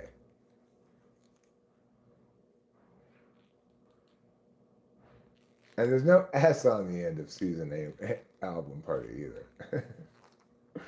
Just Susan album party. Which is why it spells out sus anal bum party. Someone invited you here. Was it me? I have these loose, blurry ideas for some game mechanics or simulations. Okay, well, those are projects you should not undertake until you've got good clarity about it, because those are very TE kind of projects. You've got to build the architectural foundations for what's going to happen up here before you build this part, and so you've got to have a pretty clear vision of what you want this up here to do. You know.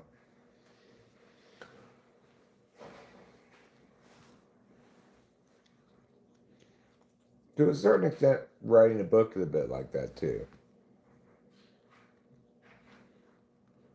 Okay, well, you know what? I have a lot of respect for your Aunt Susan, because it's important to care about whether others have an S where it should go. Now, your Aunt Susan would probably also be quite upset at you because what are you lacking? An apostrophe. It's not multiple Susans, one album party. It's one Susan possessing an album party.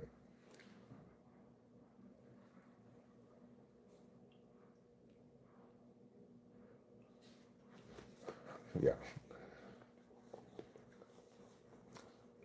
Aunt Susan is an English teacher for the cat. She cares about apostrophes. She cares about diction.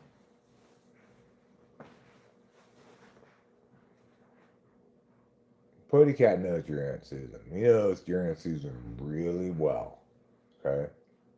I'm talking about ee-oo, ee-oo. Sorry you had to hear it here first, but your Aunt Susan's a real slut.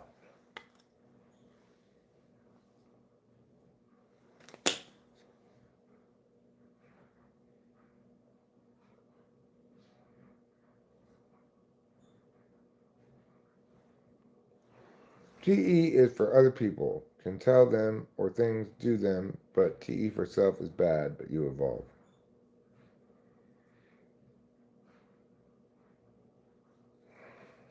Yeah, if somebody else asks me a TE, it's not bad. My TE for my own shit's not necessarily bad either. It's just it often I sort of consciously TE only once I've run into a wall multiple times. I've been talking to a university about pursuing a PhD in philosophy. What are your thoughts on this? Has academia been too infiltrated, or could it be worth it? I don't think it's worth it, because the number one reason I don't think it's worth it is because uh, like you're going to learn about a lot of questions that have clear answers that are no longer in need of ideation or parsing, but they're going to be treated as though, here's what different philosophers have said about it, even though they're just saying, well, here are some wrong things, and then they're treating them as equivalent as though the issue's unresolved. I'm drinking clear soy sauce today.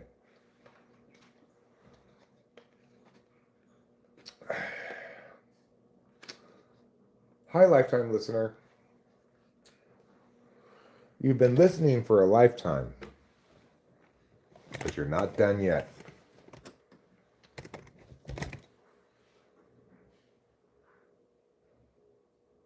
This song I'm going to play it for you now.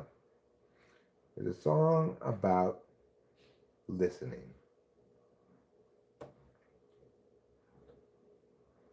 Okay?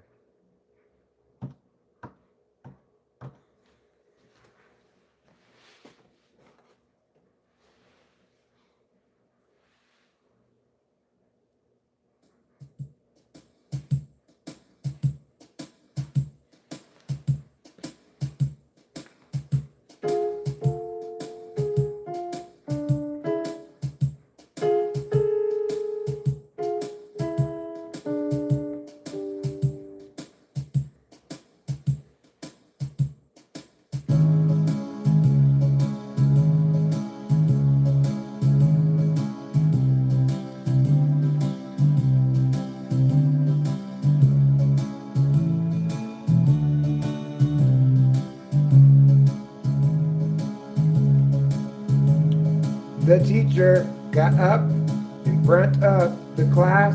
I wondered if she was gonna give me some sass.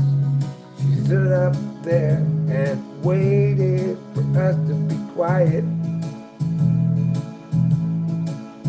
I said, teacher, teacher, look at me. I've got things to say eventually. And she said, hey, you just need to shut up and listen. I don't want to shut up and listen.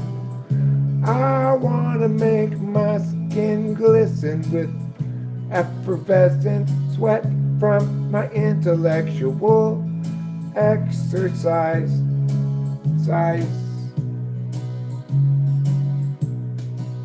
And she's like, no, you got to use your ears. Listen to me and not to your peers. 'Cause I am informing you of all kinds of stuff. I'm like, all you're informing me of right now is that you are gonna be informative somehow. But if that's true, then show me, don't tell me. Tell me.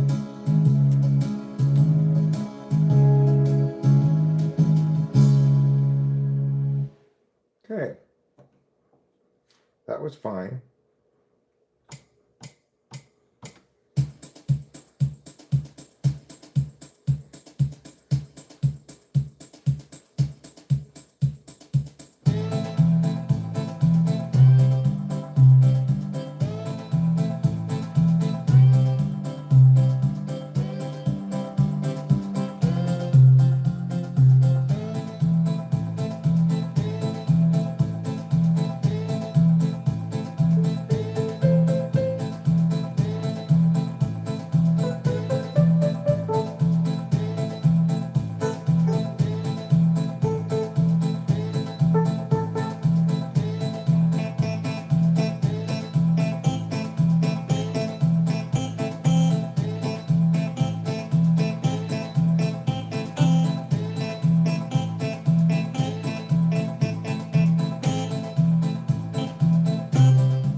In Appalachia,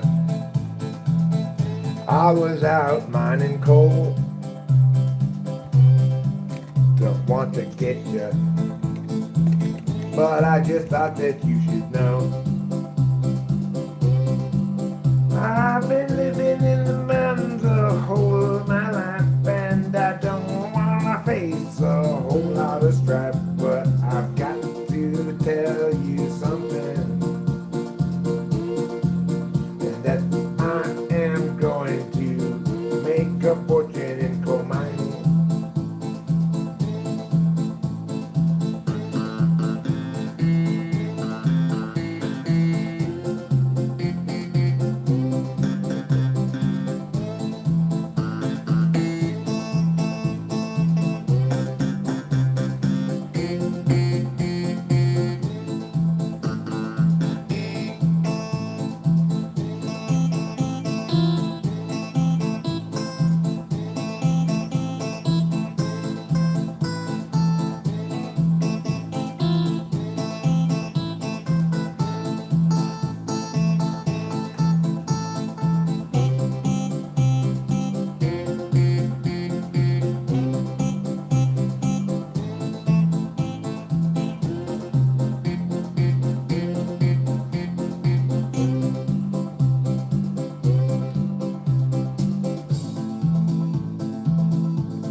Well, I went to the coal mine the other day, and I had to wrap the whole darn way. I had to go down in one of those little cots and stuff. I got the coal and put it in the pot, and then I took it back up to the surface. They said, "Look at you, you're the surface." So it's too fast for me to wrap.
You can hear the song in there, right?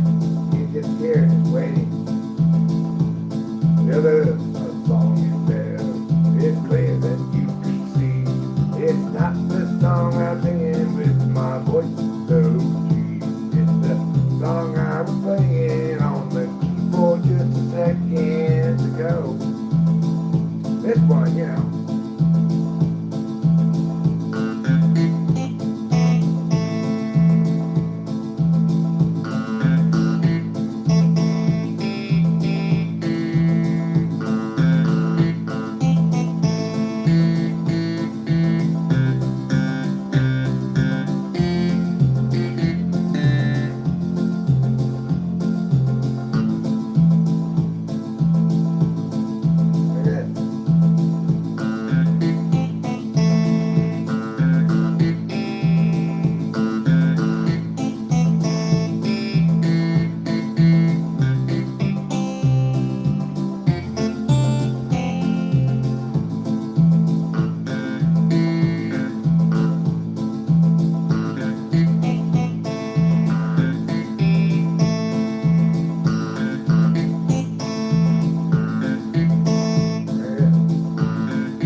Yeah, playing the piano is super hard. Even though I don't have my left hand part, I still can't seem to keep it a track. Just putting one note to make it go back.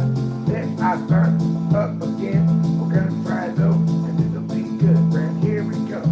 Get ready, so 1, 2, 3, 1, 2, 3, 4.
yeah, that's how it goes.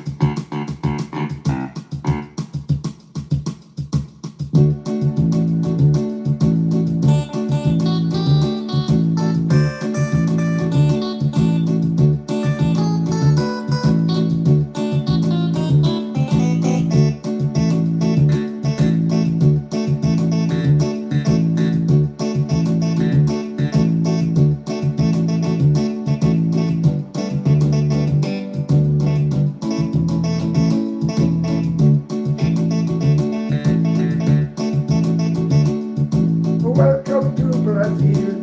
I'm learning in Brazil. I've lived here all my life at Rio de Janeiro still. Welcome to Brazil. It's the land of samba. We're gonna samba all night and then we'll samba longer.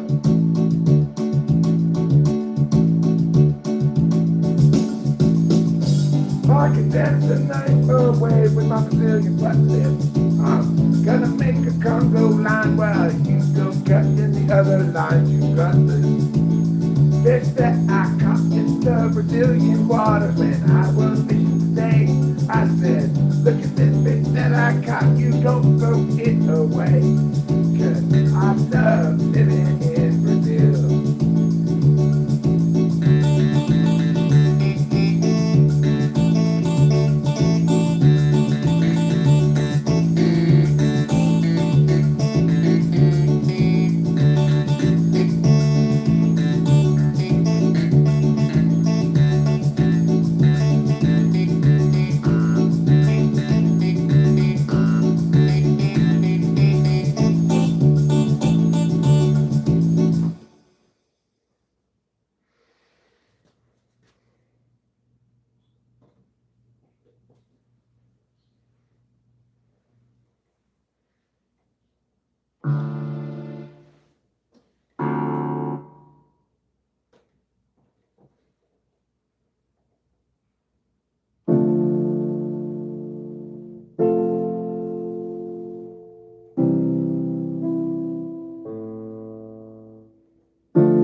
Like that.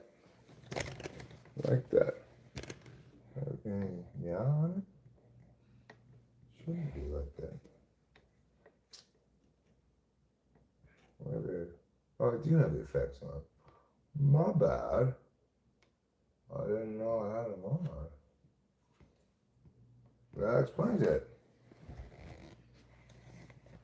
That's good. Nice, simple explanation.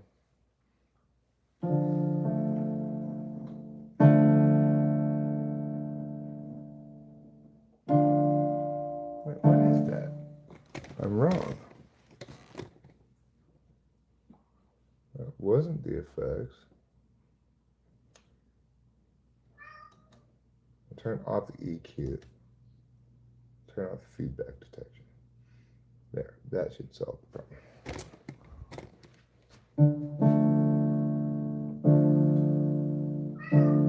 This is just a little noisy. That's all. It's fine. It's not like it's not like I record the out from the PA. See you, Cobus. Have a nice evening. Meow yourself, dude. I've watched you eat so much today.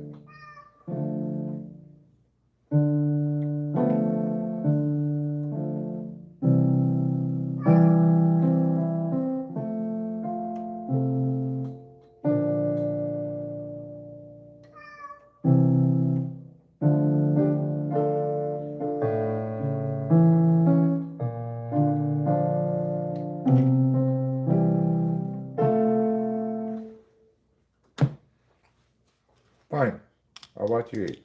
I don't want to play the piano anyway. Sometimes when I play the piano, I don't like it. Like right now. Like, I hate you. That's what I think about the piano. But just for the moment. I'll go back to loving it again soon.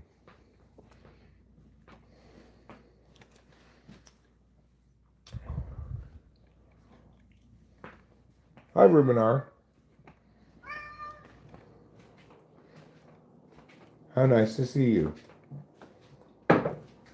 You remind me of a younger, more vigorous, more beautiful me.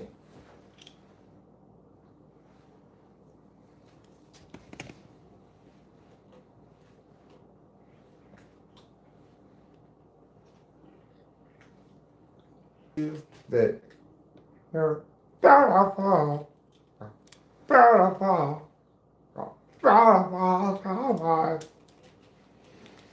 Have I ever told you that? I guess I was too shy.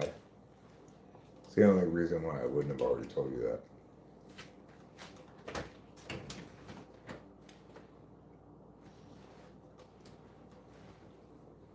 God, I don't like that song. I really don't like that song.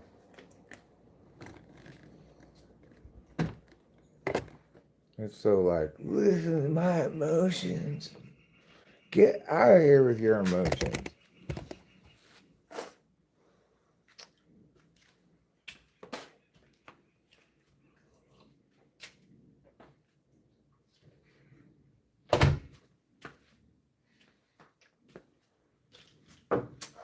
People meowing, people going meow meow.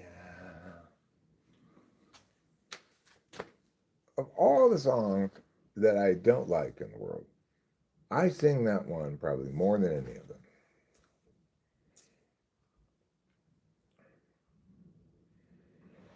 And even more than I sing the part of the song that I kind of do like, namely the first bit where it says, Saturday in the park, I think it was the 4th of July. That part, that's kind of hooky. I don't even sing that part. I sing the horrible part. People meowing, people going meow meow. I hate that part of the song, but I sing it all the time.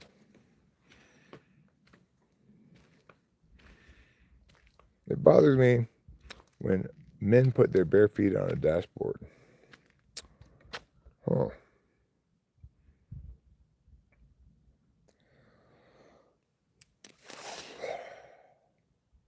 I'm never gonna give you up, never gonna let you down. You didn't expect to get rickrolled today, did you?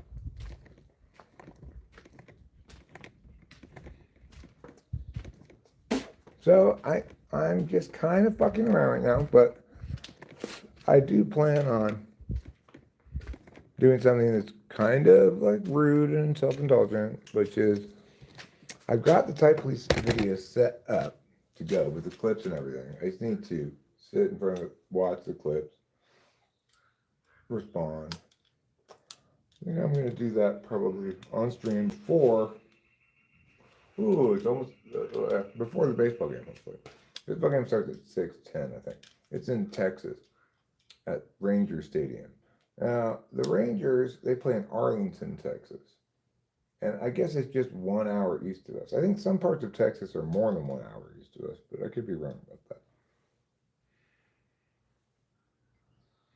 Women feet on dashboard is okay.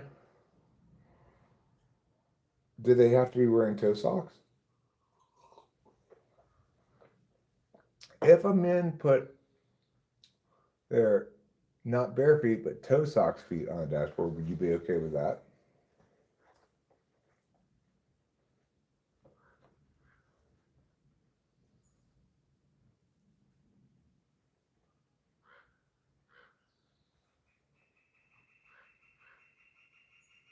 Well, that affects the time the game starts. No, it has not already started. It starts at 6:10, I believe. Here in San Antonio is 2 hours offset from me. Right, so Arlington must be further west than San Antonio. That is the conclusion that I'm going to assert confidently even though I have no reason to know that except for the fact that it's only an hour behind us in Arlington. That's called reasoning. If places east of us are further ahead in time than places closer to us, then if Arlington is 1 hour ahead and San Antonio 2 hours ahead, San Antonio, ergo, therefore, thusly, ipso facto, must be to the east of Arlington.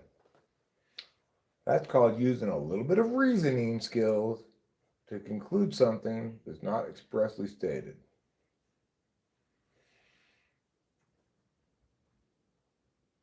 We could imagine a world where I did know that Arlington was west of San Antonio by virtue of knowing where it is on a map. This is not that world, though. I want to stress. I'm not cheating here.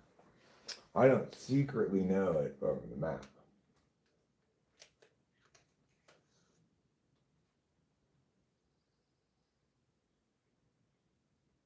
Wait, and Arlington is 7:14? It can't be 7:14 right now, unless the game starts at 8:10.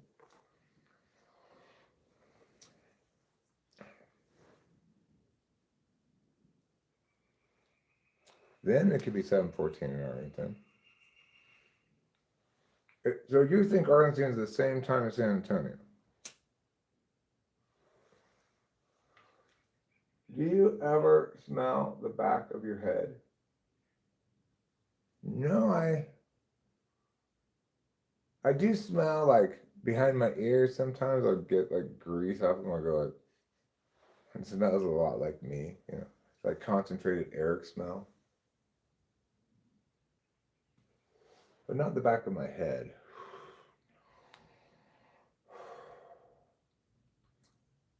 I used to have a nose back there, but I lost it in the war. Which war? The war on drugs.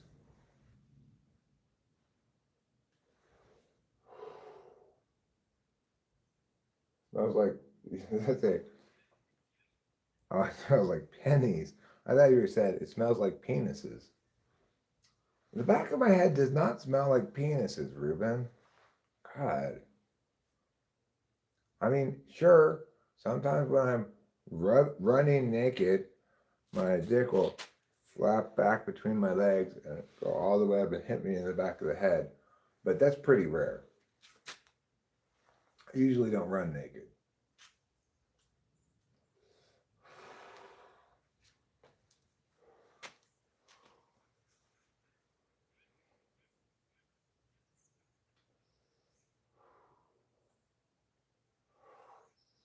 Yeah.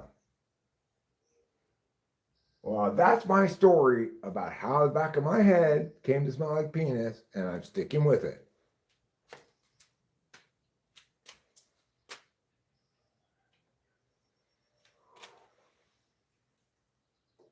It starts at 8:40 Arlington time? Wow, that is such a late start for a baseball game. I don't think I've ever heard of a baseball game starting that late before. Usually they start at 7:10, maybe 7:30.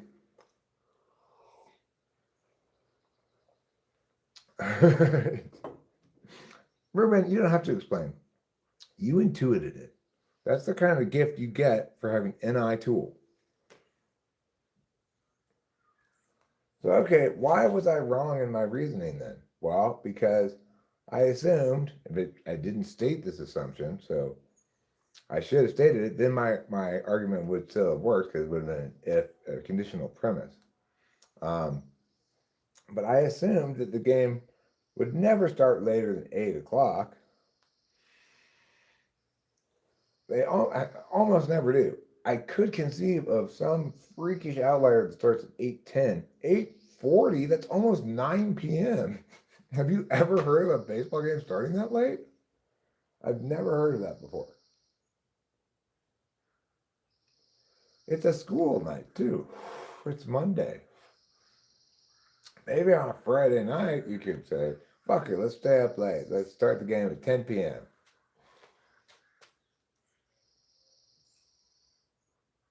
Monday night at 8:40? Crazy. Is it cold in Texas? Because if it's cold, then it's going to be extra cold because it's going to be late at night.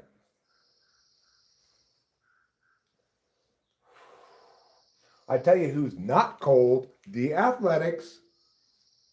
Yes, not cold at all.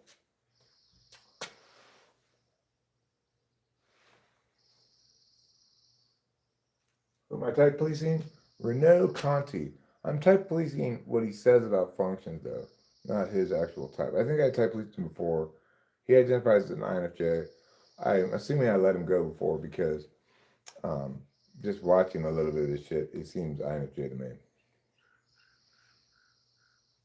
It's not saying I'm confirming his INFJ hood, but just that it's very believable. Not enough to pull him over for being the wrong type. But he does deserve to get pulled over for one thing. He is wrong about cognitive functions. He made the absurd and offensive claim that sometimes your function stack might go for an INFJ, NI, TI, then FE. No, Renault Conti, no.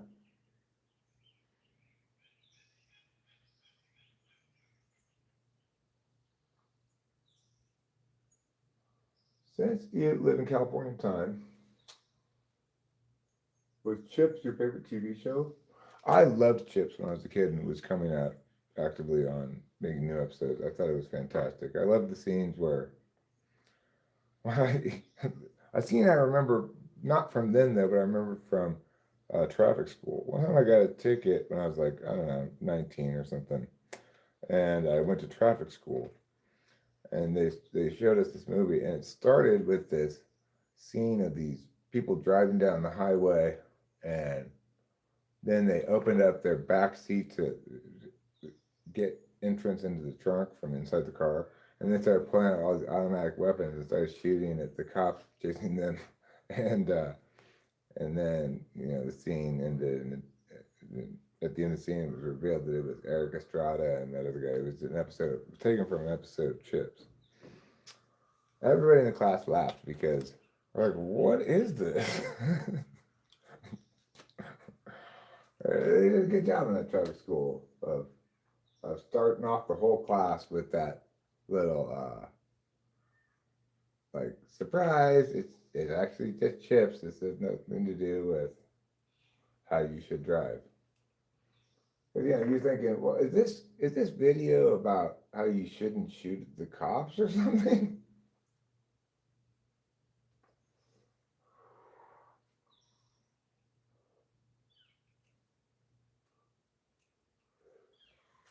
He struggled with INFJ or INFP.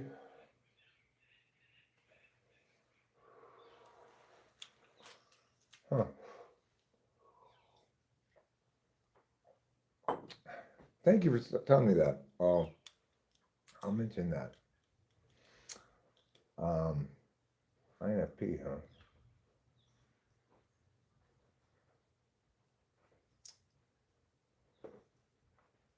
Huh. That's very informative, actually. I wonder if he could be an INFP. He has this really weird understanding of NI. He says it's the recovery function. That like extroverted sensing is the go out and conquer and make impact. He doesn't use the right term like that. He uses these metaphors like go out and conquer and um, acquire stuff like that. And then NI is the recovery function. Well, obviously that's wildly incorrect. NI is a knowledge function. It tells SE when to act, but it also determines like what the singular best course is, what's relevant, things like that. It knows those things. It does not determine them. I'm sorry I said that.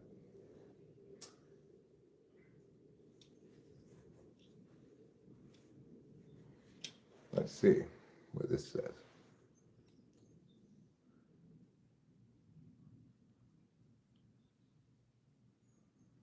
Floss, rinse, swish with hydrogen peroxide water mix for 30 to 40 seconds. Brush your teeth, swish with hydrogen mix again. Will reset breath. My breath is like wine. The longer I let it age, the sweeter and more wonderful smelling it gets. I often go to the store and I say hi to the cashier and she says, "Your breath smells wonderful." I say, "Oh, that's the key to it is extremely infrequent dental hygiene." It may be too late for you to do the serious meth smoking. You need to lose a lot of teeth, but it might not be too late. Some people's teeth are more fragile than others.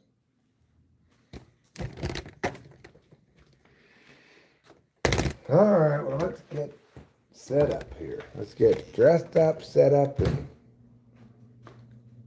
let's get fed, flattered, and fucked, as somebody once said. In your opinion, he's FI before FE? You might be right, actually. As soon as you said that, I realized, oh, maybe he is an INFP. Because one thing I would say is his presentation of information is painfully slow. And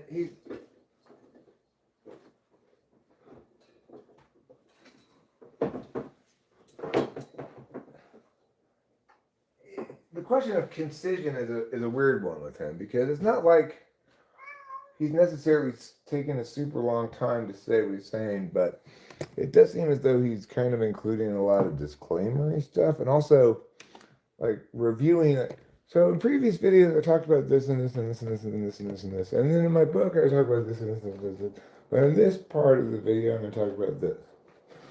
Like, just do it, motherfucker. I'm not going to watch all this shit while I'm clipping it.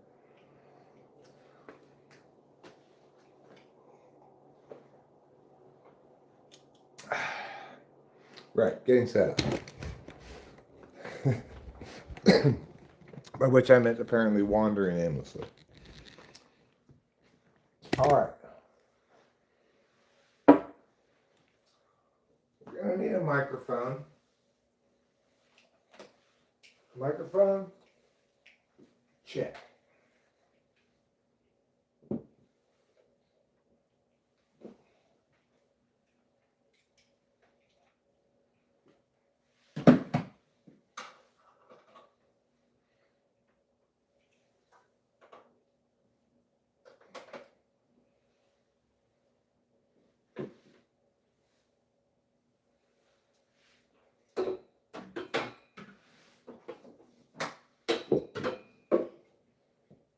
All right, we got the microphone.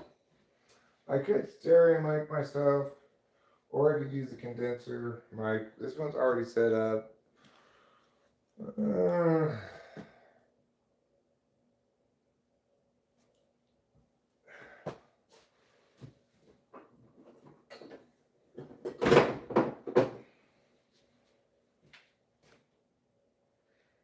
Okay, fine. Fine, I'll get the other microphone too. Yes, it's a better mic. Yes, if I care about the audio quality, I should use this one. Or stereo mic it. I don't mind stereo micing it. That gives it a nice, like, I don't know, fully realized sound. Because as I move a little bit, you hear it go a little bit, you know?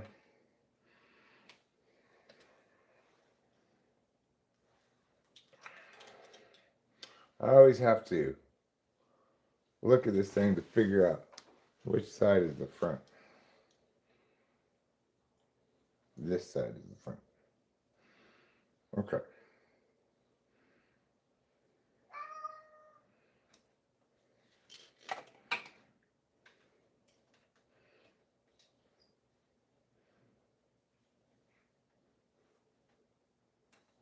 Okay, now I need to get another XLR. Trouble, you cannot be meowing at me again. I just went in there. So you, sir, can fuck off.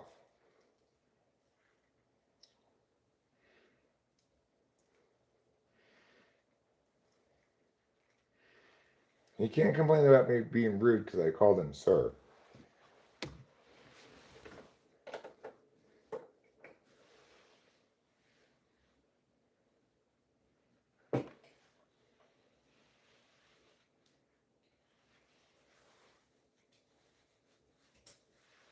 Okay.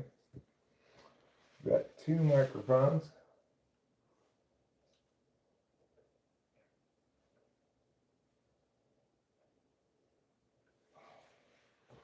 Okay.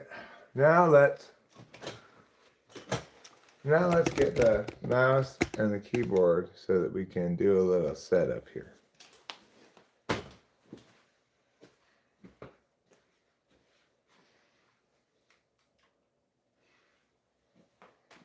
Get your butt out the garden, go reside in the land of Nod.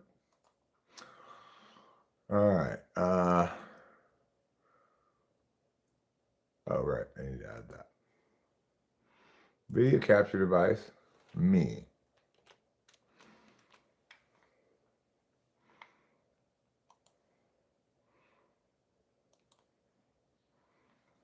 All right.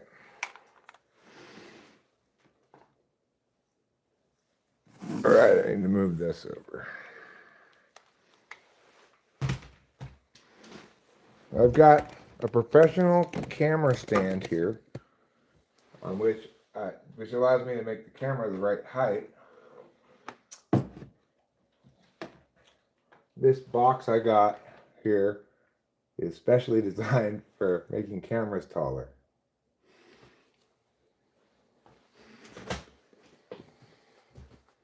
All right, looking pretty good.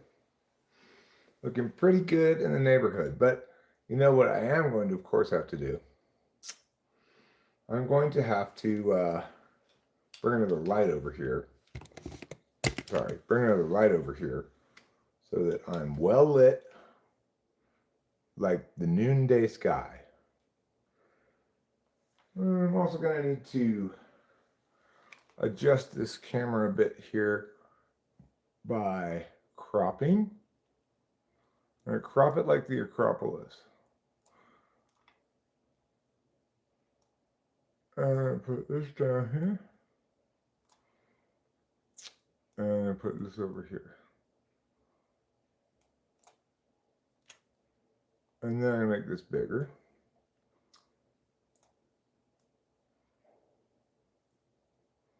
No, even bigger than that. You want to see what I'm doing? Here you go.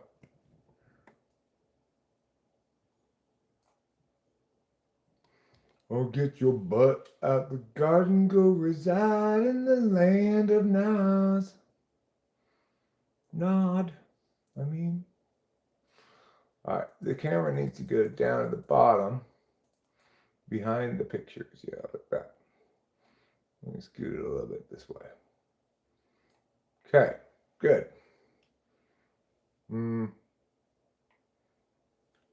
Maybe a little bit more on top there. There, that's fine. Good. Looking good, everybody. Looking good. And you'll see here in this part, well, I'll show you the other way on the camera. You'll see here that I've got all the clips ready to go. I'm going to show you what they look like. For example, here's clip 1. Being passive-aggressive does not belong to the constitution of the INFJ personality. It is not part of the INFJ structure of personality to be passive-aggressive. However, it is often observed in the hyperstructure of the INFJ personality. In other words, the adaptive, more visible dynamic of the INFJ personality. All right, let's see. For someone to be passive, they're all small like that? I have to fix all their sizes? For someone to be passive-aggressive, God damn it, already implies that the quantum of aggressiveness in that person is higher than average probably. the NI-SE axis with the clear dominance of NI over SE. But in doing so, NI, if you like, dominates and absorbs SE to kind of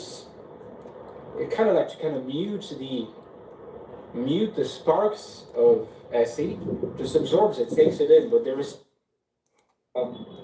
mutes the sparks of SE. Are you serious? The reason why it's passive in the case of the compliant subtypes is, of course, that this type cannot accept their own aggression.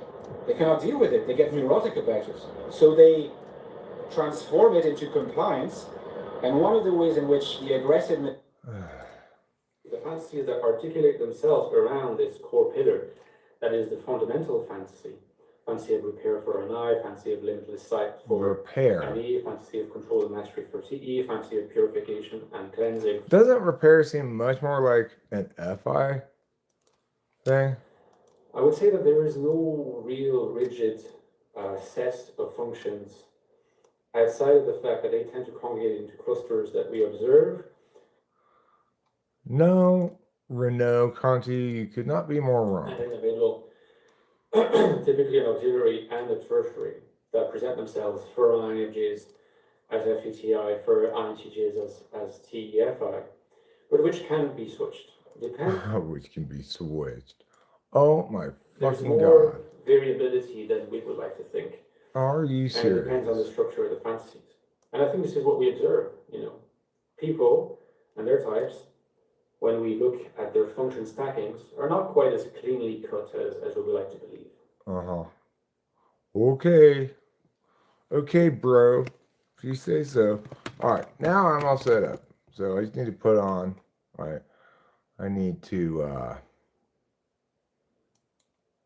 put on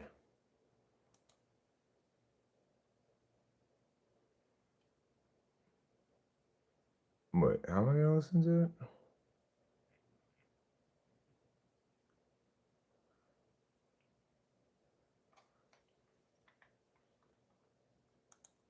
Being passive-aggressive does not belong to the constitution of the INFJ personality. It is not part of the INFJ structure of personality to be passive-aggressive. However, it is often observed Oh, right. I remember how to do this. Of the INFJ personality. In other words, the adaptive or visible dynamic of the INFJ personality. Right. Okay, I remember. So I have to mute the desktop audio and just get the audio from the clip, but I can monitor it with the headphones. All right, good. Good. I think it's just a cultural thing. Like the other middle-aged women love that down here in the South saying ma'am.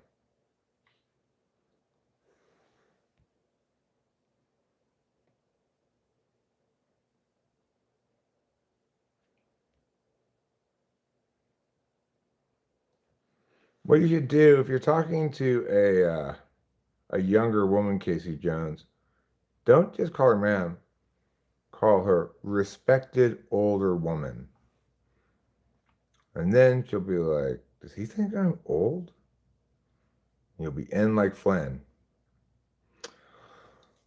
All right, how are the mics doing? Well, it's a little hot. Are they both? They're not hot over here, so let me go to the mic here, put on the filters, and turn down this output gain. Close. Mic check, mic check. Mic check, mic check. Mic check, mic check. So I don't really want both mics over here anyway. I want one mic on one side of me and one mic on the other side of me. Yeah. And then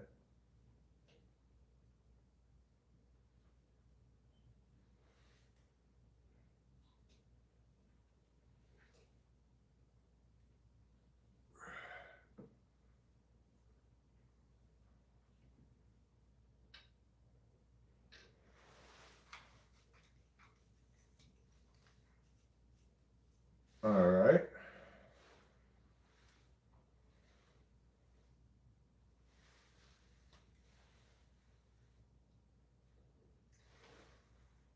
That's pretty good. Mic check, mic check. I don't want it in the picture though. There.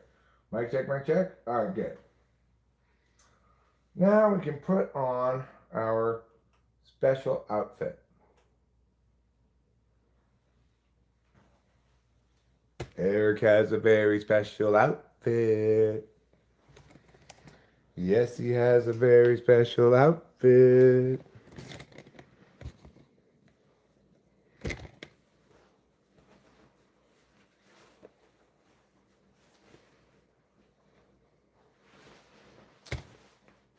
Now that I've thought about this more and heard that from Doyle, I think I am going to arrest him for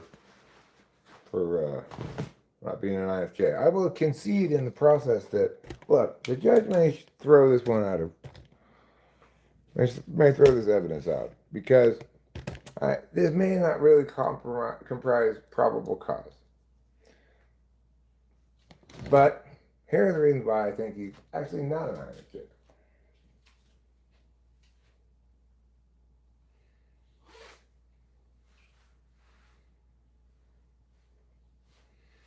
You have given a bad handshake. And the reason is because you are a bad person.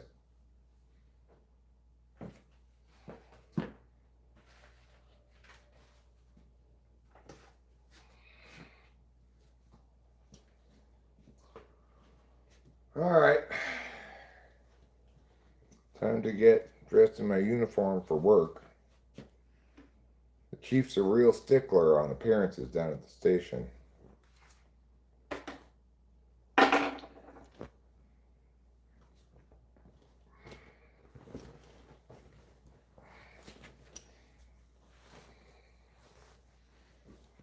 Can't stand a weak, limp handshake.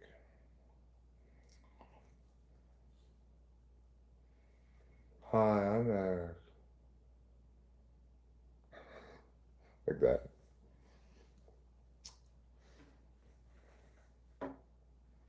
Got my tie. Got a little bit of dust on it, looks like. Fine, I can wipe that dust off.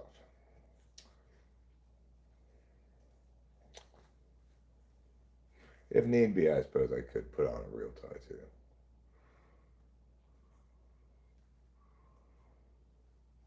Hey, this is my friend Eric. Hi. Nice to meet you.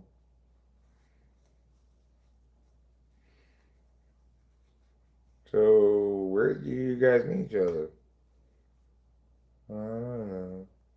We're old friends. We go way back. I knew him for a long time. What's up with your friend Eric, bro? What do you mean? It's like, I don't know. Is he like a little bit retarded? I don't know. He's just chill, you know? Hey, is this your ketchup? I like ketchup. Can I have some ketchup? Yeah, go ahead, have some ketchup. This is what I'm talking about. What? He likes ketchup. You gonna blame a man for liking ketchup now? Wow, this ketchup's really good. I have a bowl of ketchup in a spoon. I love ketchup. Flacidosis. Flaccidness. Of course, darling. Do you wish my last name were Hug and Kiss? Well, yeah. But you are the man I hug and kiss. Yeah, if my last name were Hug and Kiss, you could change your last name, my last name, you could change your first name to Amanda. Can I give you a kiss? I love you. I love you too.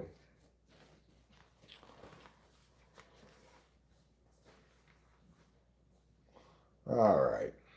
About time we show these perps a thing or two. I'm sick and tired of them running around roughshod over everybody with their wrongness.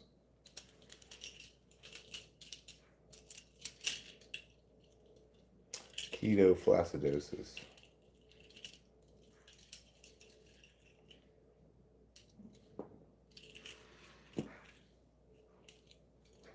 I got my cuffs ready. Maybe I'll use these today. If I remember to when it's time to rest them all.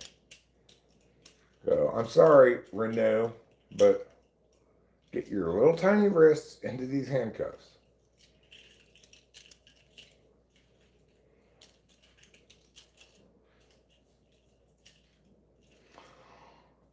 Well, I guess nothing to do but to do it. Let me go over there and close the laundry room door first so I get a little less noise pollution.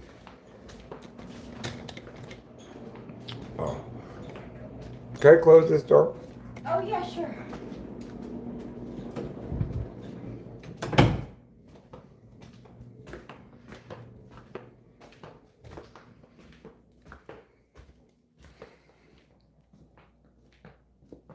Am I going through a crisis? Kind of. The crisis being I'm making myself do actual work rather than just fucking around. That's a crisis for me anyway. Other people might not find that crisis material, but I definitely do. All right. All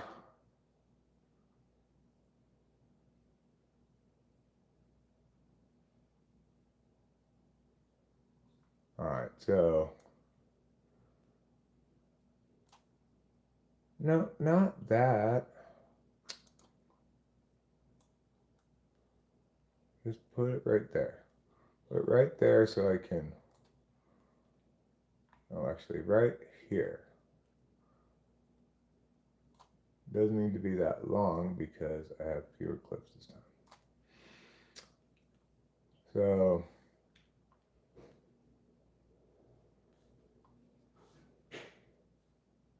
all right, here we go. Mic check, mic check. Is that Sheila's mic there? No. I'm watching something upstairs. Is that okay? Of course, darling. Mic check, mic check. Okay. That's fine. It's good enough. It's not perfect, but maybe I can get this mic turned a little bit more.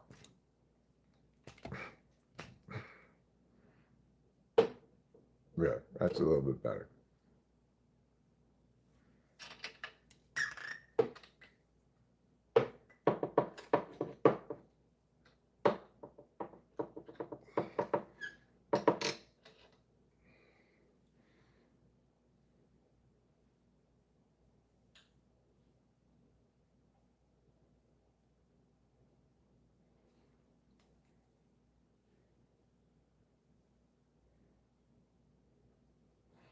Damn it, is that showing a little bit?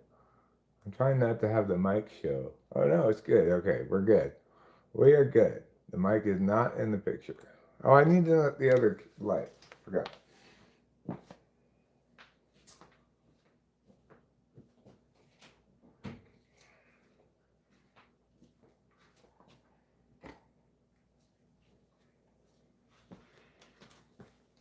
Plug this into this plug.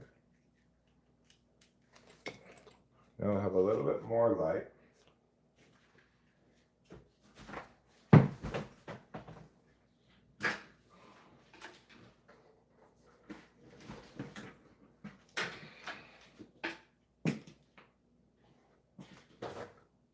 I'm going to be a real well-lit Wellington.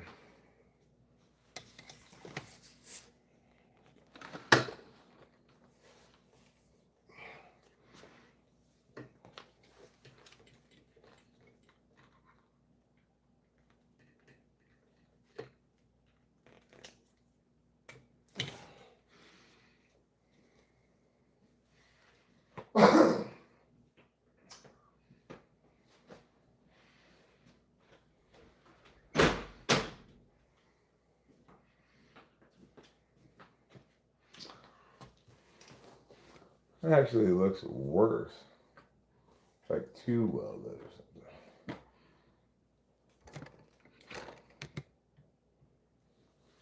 That looks pretty good though.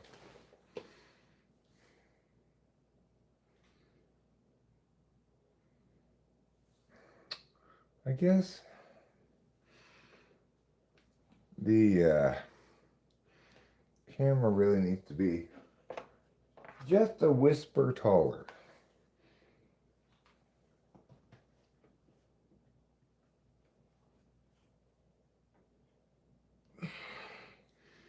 There, that's good.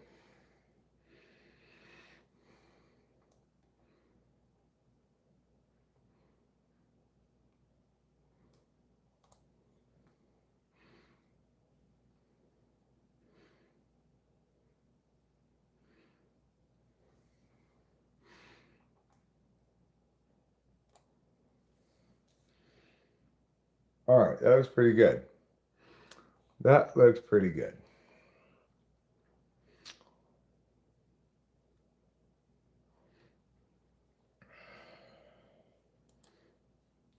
Hello, friends. Sergeant Host Eric here, and I'd like to welcome you to another.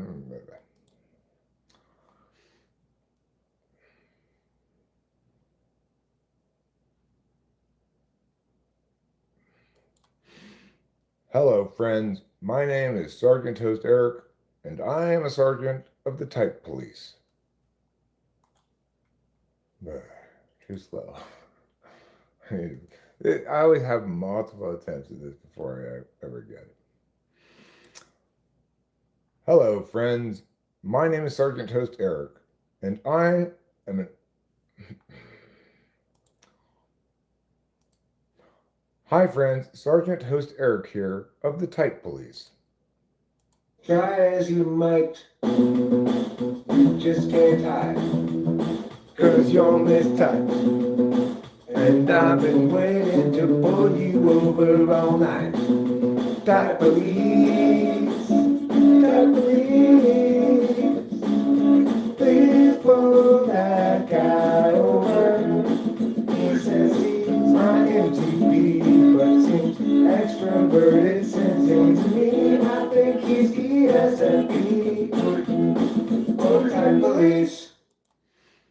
All right, well, occasionally citizens get pulled over more than once in life, and that's the case here today with Renaud Conti.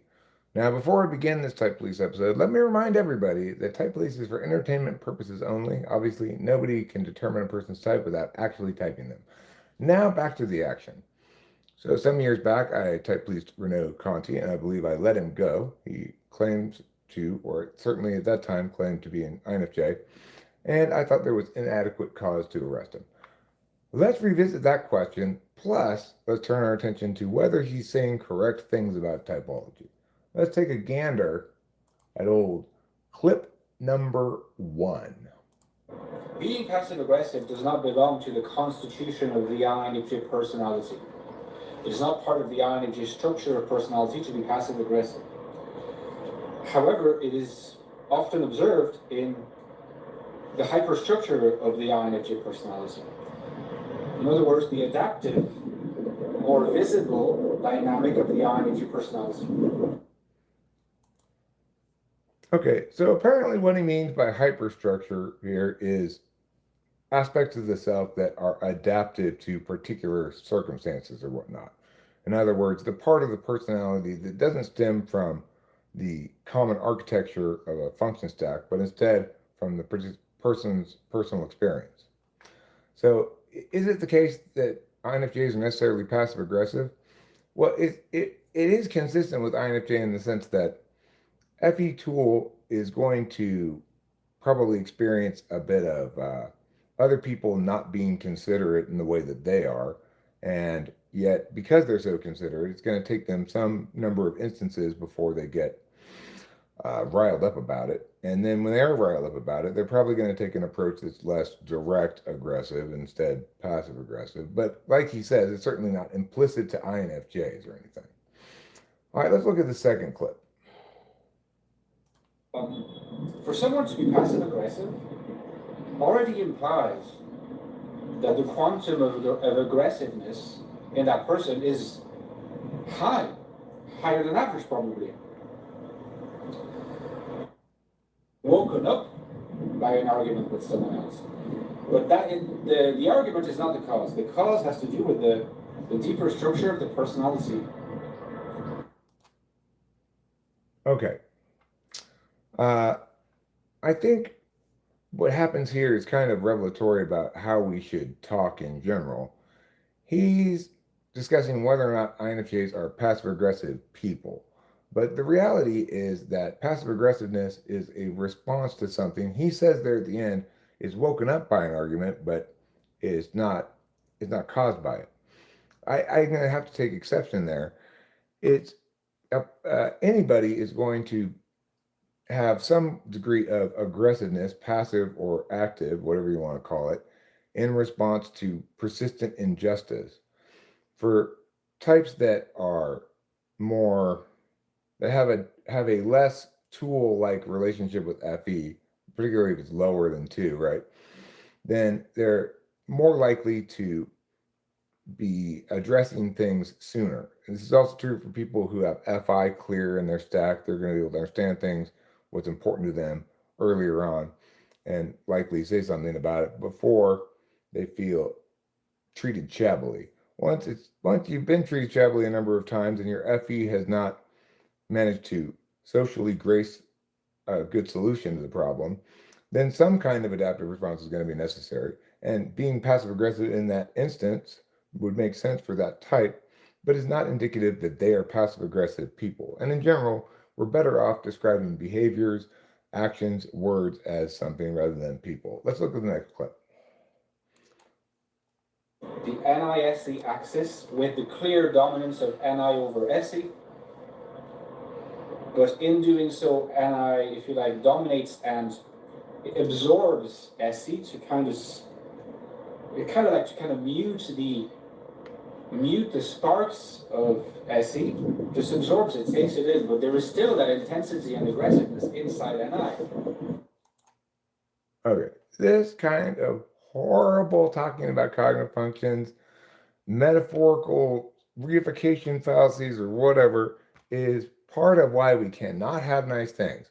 And I can tell you right now, Mr. Renaud Conti, this is indeed a typological crime. I can tell you right now already. Because what you're saying is, in fact, false. Introverted intuition is a knowing function. It knows or intuits the holistic identity of something. Sometimes that's knowing the right moment to pull the trigger. Sometimes that's knowing that what's going on here is some kind of conflict without having to hear anybody say anything. Sometimes it's knowing that that's a good song and that's a bad song. It's holistic knowing. In no way, shape, or form does it contain aggressiveness that it's gleaned from SE. In no way, shape, or form does NI keep down the sparks of SE, because just as NI is a knowing function, SE is an action function. It's not aggressive. It's not forceful. It's not about to start a fire with its sparks. It's accomplishing stuff. In other words, concretizing things, turning something from an idea into an impact. These emotions that you're attributing to these functions are not appropriately attributed to them. And the only function that does appropriately deal with emotion for yourself is FI, and the one that appropriately deals with emotion of other people is FE. Certainly, it has nothing to do with introverted intuition or extroverted sensing. Now let's see what the next clip shows. The reason why it's passive in the case of the compliant subtypes is, of course, that this type cannot accept their own aggression. They cannot deal with it. They get neurotic about it. So they transform it into compliance. And one of the ways in which the aggressiveness of compliance expresses itself is through passive aggression.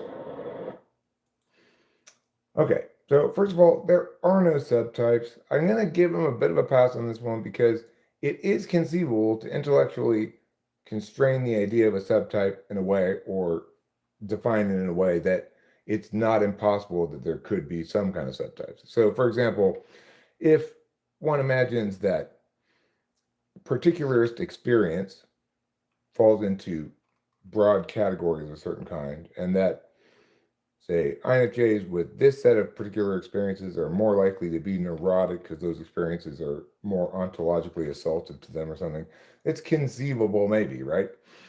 But it's a bad idea to talk about subtypes anyway, because the implication and what people are going to infer from it is that it's somehow mechanical. And as we see coming forward, he does not have a good understanding of the mechanics of functions at all. And in fact, he's doing a terrible job of muddying the water of things with his wrongness. Let's listen to the next clip. The fantasies that articulate themselves around this core pillar, that is the fundamental fantasy. Fantasy of repair for an I, fantasy of limitless sight for an E, fantasy of control and mastery for TE, fantasy of purification and cleansing for TI, fantasy of emotional mirroring for FE, fantasy of emotional containment for FI, fantasy of identification and preservation for SI, and so on. Okay. Listen, Mr. Metaphor Man. It is not the case that we can better understand cognitive functions by moving away from actual operational definitions of them and actually describing the mechanics into some metaphor in which every function represents a fundamental fantasy. Even if we were to try to do that, which is woefully ill-advised, obviously, you've got them wrong. So if you're going to say NI represents some kind of fantasy, it would not be repair or restoration or what have you. It would be relevance, singularity, holistic, things that must be known holistically. Those are elements of introverted intuition. Introverted intuition is fundamentally about knowing the identity of a thing based on its identity, not based on your relationship to that. SI, in contrast, is you understand what a thing is based on your relationship to it, your experience with it, and associative links to previous times when you've experienced something like it, right? That's how those things work. This whole fantasy thing, the idea that any fundamental fantasy is limitless sight. What does that even mean? You have no idea what it means, and you shouldn't therefore say those things. I am an extroverted intuitor. I don't I don't know what it means, but I also know that I don't identify with that. I don't want endless sight. I don't feel the need to process every single possibility for something, for example, because that would represent a weaker relationship with extroverted intuition than I actually have. That's a third slot kind of relationship with extroverted intuition, where my ESTJ dad, he used to think he had to consider every single possible thing that might interfere with his plans because he was unipolar and unable to distinguish between which things had greater relevance than others. And that is a correct understanding of unipolar and NE. Now let's look at the next clip. I would say that there is no real rigid set of functions outside of the fact that they tend to congregate into clusters that we observe.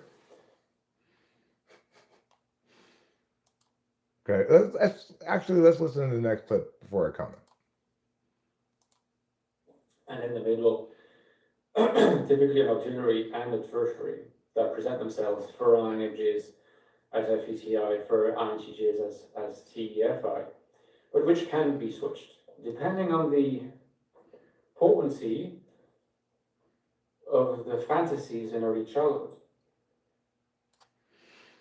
Okay, so this is just flat and incredibly wrong. It doesn't matter how potent your fantasies are, you can't go say NE, FE, then TI. And the reason you can't is because your dominant function and tool function are paired together because the one requires that kind of the other. So an action function that deals with static states of affairs, in other words, we can complete the full action and then get response and then complete the full action.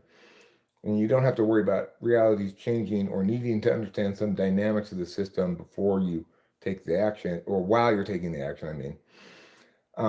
Because it's that SE and NE take action in that way, they need to deliberate accordingly, right?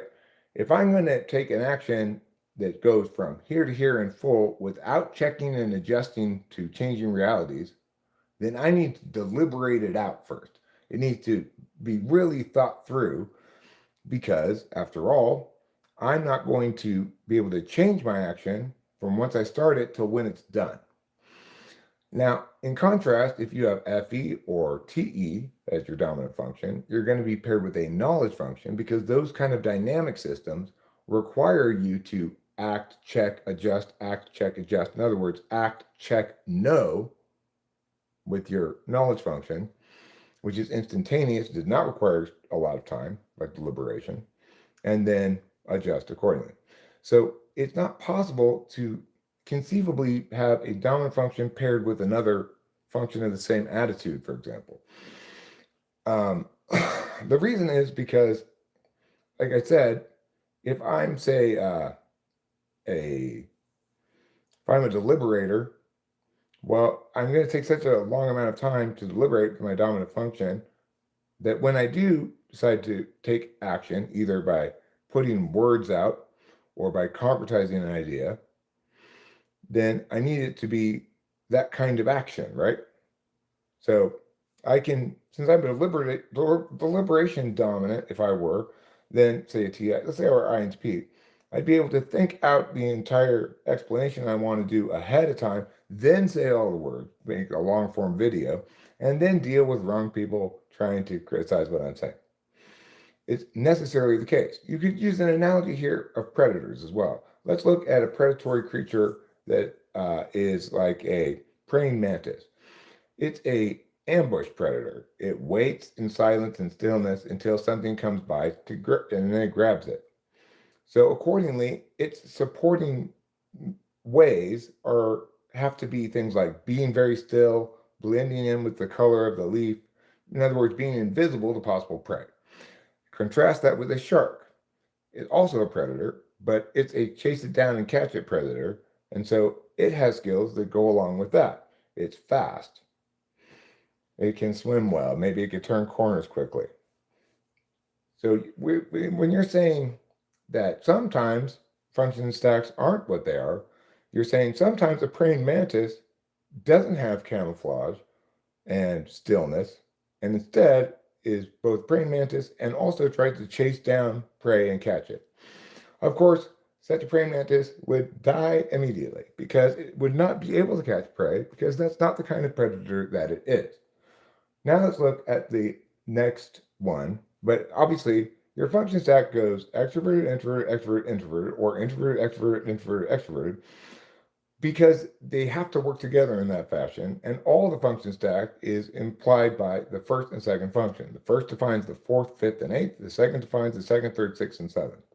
All right, let's look at the next clip. There's more variability than we would like to think, and it depends on the structure of the fantasies. And I think this is what we observe, people and their types, when we look at their function stackings, are not quite as cleanly cut as we would like to believe. Okay, so no, actually, there is exactly as much variability as we would expect if we are correct about things. Being correct about typology means that you know that half of a person's personality is determined entirely by their function stack. The other half is determined by their particular experience. So, an ENTP is going to have architectural commonalities with any other ENTP related to how they pay attention. Firstly, they're going to pay attention by extrovertedly intuiting. Secondly, they're going to introvertedly think. In other words, as a way of executing the extroverted intuition, it's going to go through the filter of this deliberation process, right? But depending on what kind of world they're growing up in, that might manifest as interest in very different things, or in a lot of singular differences between the two that can't be explained mechanically, but can only be explained by the differences in their particular experience. So having typed many people with the actual rigorous typing method, in other words, I'm using questions that check skills. I'm checking the questions across time by asking the same questions to multiple people. I have a body of results that I can check against each other, or other people can check against each other to see if I am in fact interpreting the same kind of answers in the same way. And what I can tell you in no uncertain terms is that in fact, there is not that variability, not architecturally. Everybody is representing in their responses what you'd expect from the stack that they have. Sometimes it's harder to determine than others because some functions as deficits are harder to identify than others. Regardless, what you're saying is complete bullshit. Now, let's talk about your type. Before I started this video, I thought I was going to let you go because I didn't have adequate cause to think you were not an INFJ. And then Doyle, within the live stream, mentioned that you were kind of going back and forth between INFP and INFJ. Now, I already know that I have a difficult time recognizing FI. It's my polar, and I have a hard time identifying it in others. But what I do recognize in a lot of what you said sounds very much like FI. When you say that NI is a repair function, well, FI is a repair function. Something bad happens, you have a loss, somebody hurts you, you have to sit with those feelings and process them to get on the other side of it. And if you're too avoidant of those feelings or blind to dealing with that kind of stuff like me, then they will just persist as intrusive thoughts that come up forever. So, that's the consequence of somebody like me who's got FI polar is I don't adequately process those things. I don't adequately repair emotionally. In contrast, introverted intuition has absolutely nothing to do with that because introverted intuition, while it's an introverted function, is intuiting about things outside of the self. And in fact, if you have an actual INFJ like my wife, she is very inept at knowing herself because she's configured so entirely for knowing things outside of herself. And because she's an NI Dom, she'll default to trying to use NI when she should use things like FI or SI, especially because it's super unconscious for her. Now, it seems pretty clear to me that you, sir, have mistaken NI for FI. And that's good enough cause for me to think that you might indeed be an FI Dom. I could see an NE tool user as well because you did take a long time to get to what you were saying. You didn't necessarily include a shit ton of unnecessary details in exactly the way I might expect an INFP to, but you did offer a lot of disclaimers and also like recounting what you talked about in previous videos, talking about what you talk about in the book, etc. So INFP seems very, very plausible to me, and accordingly, even though you got away last time, Mr. Renaud Conti, you need to put these on. Put your little tiny wrists into these little tiny handcuffs, okay? Because you, sir, are going to the slammer on 2 counts. 1 count for mistyping yourself. The other count, misinformation. I believe you believe what you're saying, so it's not disinformation, but that doesn't make it okay, and it's time for you to go to the slammer.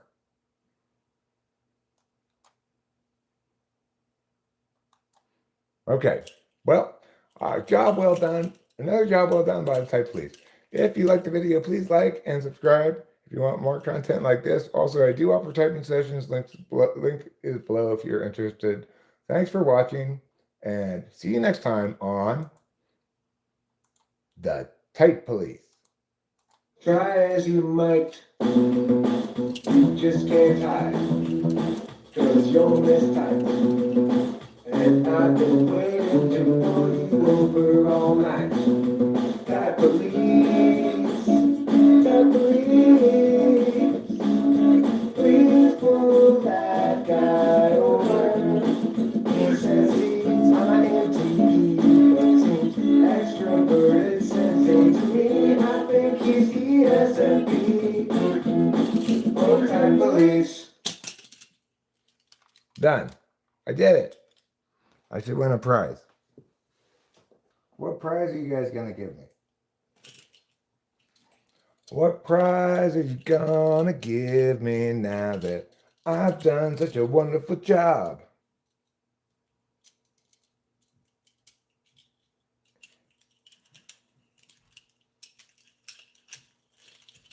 Hi, Dallas. I think that Renaud Conti guy, he may be one of you people.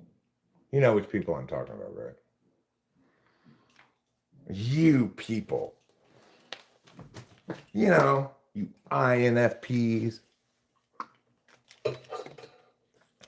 Always with your, I've got feelings and thoughts. The golf.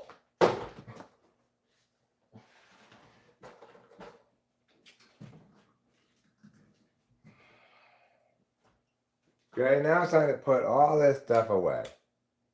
Yeah, I think it's unlikely, probably too, but I will say he when he talks about NI, he does seem to be talking about FI.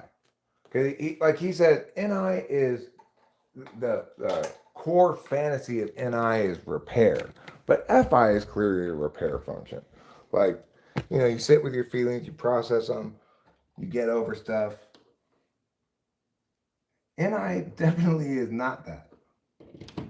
And if you're a so-called NI Dom, and you're basing your understanding of what NI is on your own experience, then and you call it a repair function, well, that sounds to me like you're talking about FI.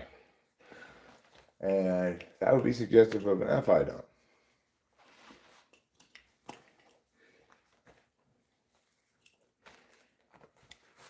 It's also understandable, like, if he were an INFP, it would be understandable why he would, that it would look exactly like that, right? Like, he would use SI, knowing conscious, to know what NI is, despite the fact that he's an intuitive and using an intuitive map-based approach overall. So, the thing is, what's important is that it doesn't matter what type he is. He went to jail anyway.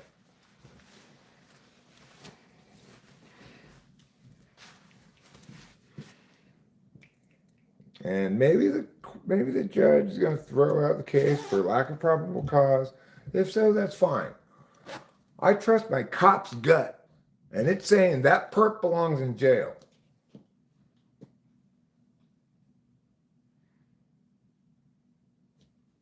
Did Rachel mean to delete your message?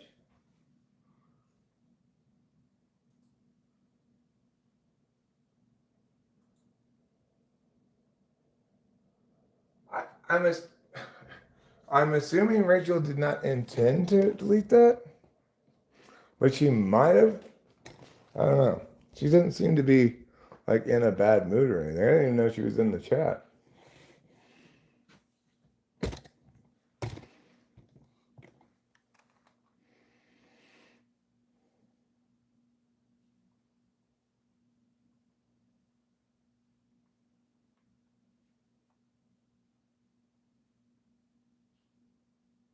I think Eric definitely zeroed in on FE before FI. Well, I didn't really think about it until you mentioned that Renault himself has gone back and forth as to whether he's INFP or INFJ. It never even occurred to me to think he was an INFP. Once he said that, I was like, oh, that actually explains his weird understanding of NI, possibly. And that's all I needed, was enough of an excuse to arrest him. After all, it's not my job to determine whether he's guilty or not. It's just my job to arrest him, and then the judges and the courts will deal with it.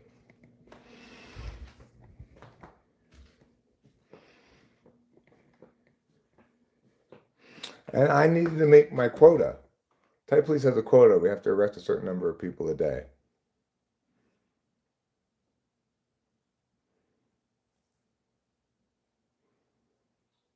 Thanks, Ruben R. Is that my prize, my award that you gave me?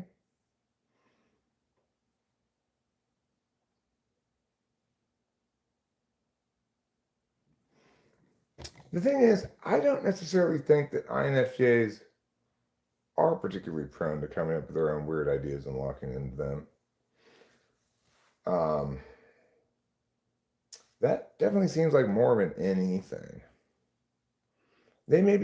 INFJs may be locked into their frame like everybody else, but that frame tends to make them more wrong about themselves than anything else, Yeah, it could be overactive NI being wrong about the world, but in those cases, it's usually making too large of an intuitive leap rather than that kind of ideational preciousness. But, you could be right. I don't know. It doesn't matter. What does matter is, regardless of anything else, he's wrong about what he's saying about cognitive functions. There's no disputing that at all. So even if he doesn't deserve to be in type jail, for mistyping himself. He does deserve to be in type jail for being wrong about cognitive function.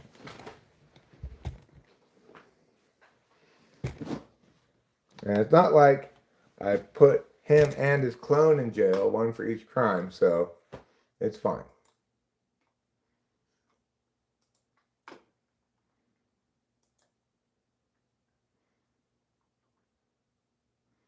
All right, let me confirm that this recording isn't broken or something. Hi friends, Sergeant Host Eric here of the Type Police. Try as you might. So loud. I could take this into Movie Maker and fix up the volume difference between the music and the talking, but fuck it. Fuck it. I'm not going to do that. Sounds like a hassle.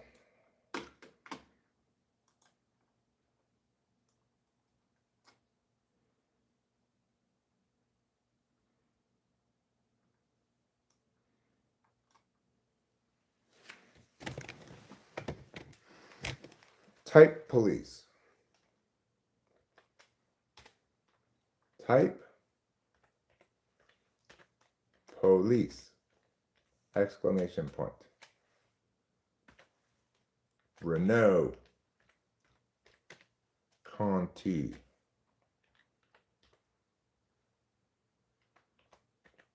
INFJ.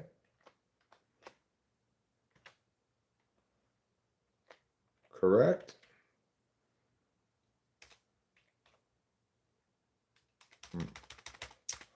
INFJ. Write about type. No, write about functions. We already have the word type in the title. Write about cognitive functions. That way we got cognitive functions in the title. Maybe that'll help it get, a little bit more. Like, more people will. It'll get directed to more people because it'll get directed to people, but like cognitive functions, maybe. I don't know. Who knows how things work? I don't. Oh, I don't want to make a thumbnail. Thumbnail, more like it. Fine, I'll make a fucking thumbnail. You guys want to be such jerks about it.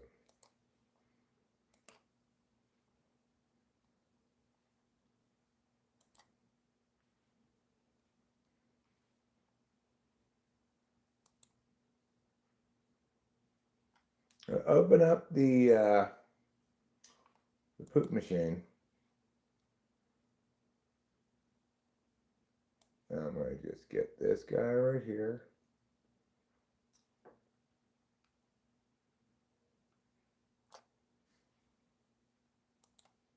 Save as. We'll save it as RENAULT. Is that how you spell his name? It doesn't matter. I'm just saving the image file. Okay, open up GIMP. Open. Desktop.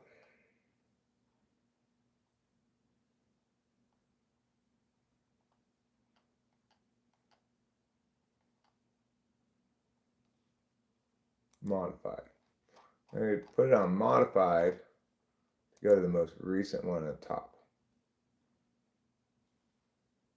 There. Open.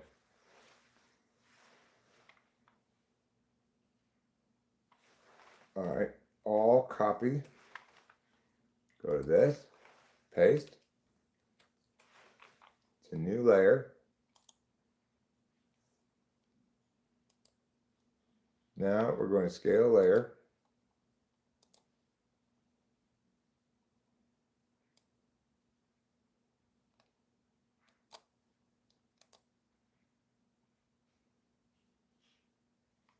Let's scale layer a little bit more.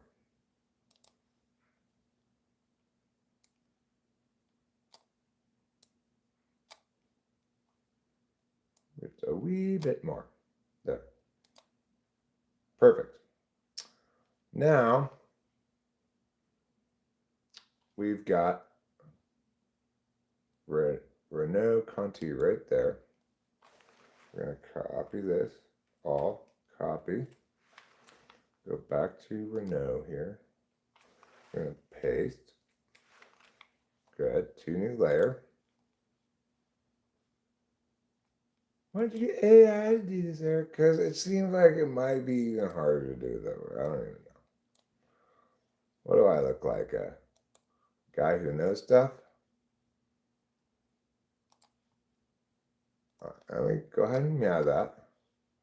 Now we're going to meow this. What?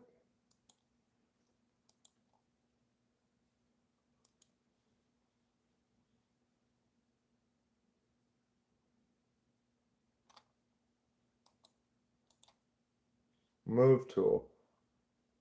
Oh. Right, okay. What the fuck, though? But what the actual fuck, though?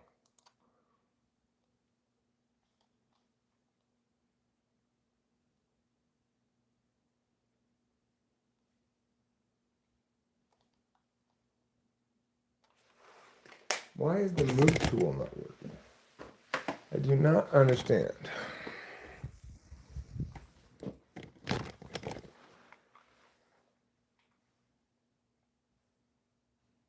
Layer.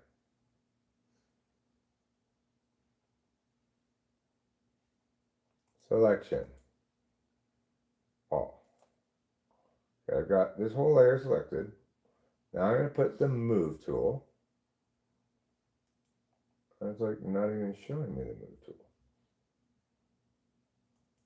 Wait. Where's the tool? Are you serious? Tool options. There it is. Okay. Fine. Jesus, how hard was that? Like, what are they even trying to do making it so hard?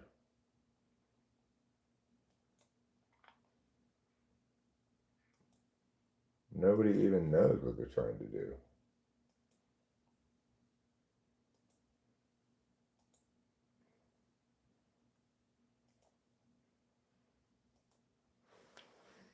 Real.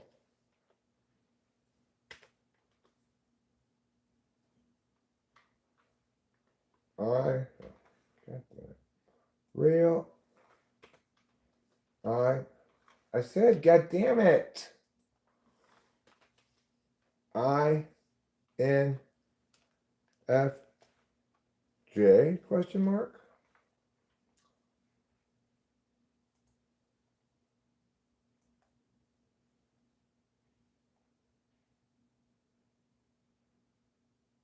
I'll put it right there, I guess. I could get a little bit of this background. Select right here.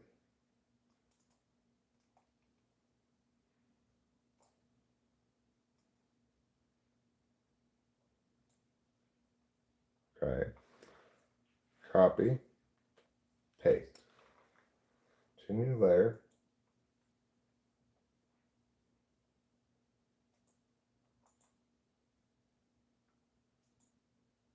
Now we're going to bring that up there. Bring that back.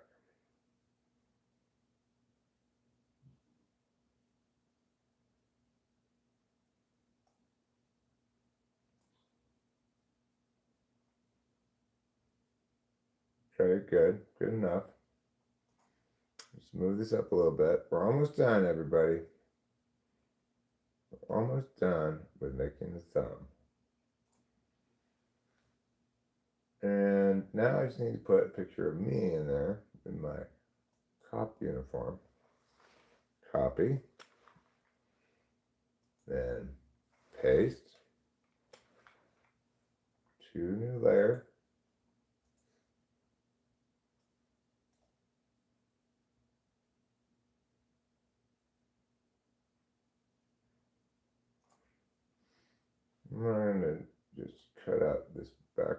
here.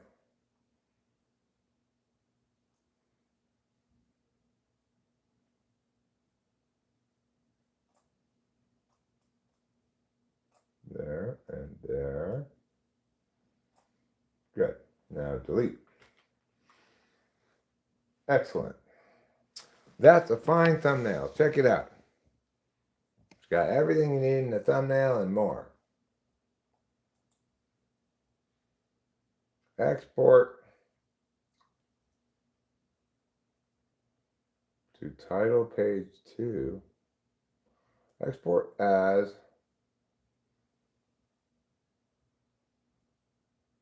thumbnail. Fine, I just export it to capture. Export, replace. Export. Okay, now we're going to go to this. And we're going to get a thumbnail. Upload file. Capture.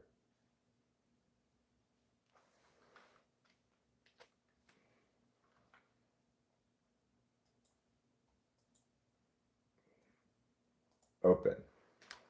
Excellent. Monetization? Yes. Ad suitability? None of the above. Video elements? None of the above. Checks? Visibility?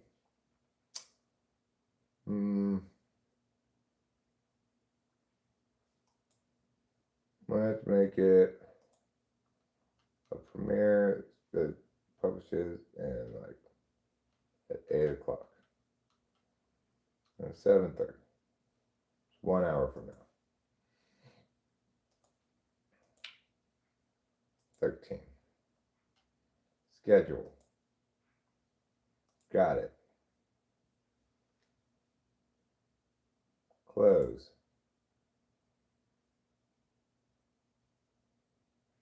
I mean, somewhat shockingly, Holiday, the movie, the song, has only gotten 10 views. That actually does not surprise me for one bit. UK free healthcare is like free restaurant. 42 views, 2 comments, but only 3 likes. So, guess it wasn't as funny as I thought it was.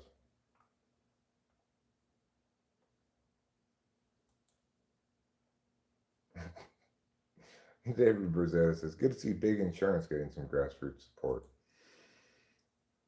No, I don't believe in health insurance either, obviously.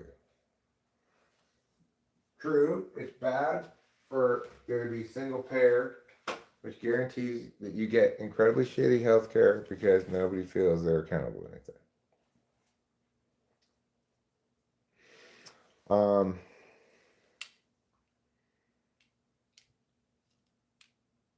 Well, let's go outside and smoke a cigarette.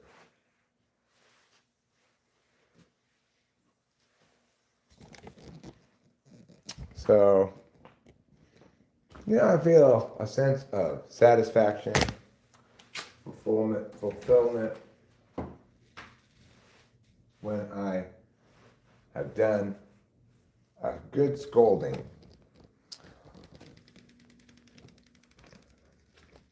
Because, if the world were more appropriately responsive to my correctness, I wouldn't have to scold people.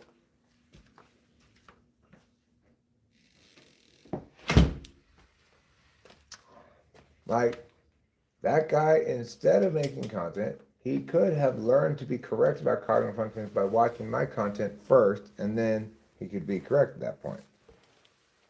But instead, he chose, I don't want to know how to be correct. I don't want to learn what's correct.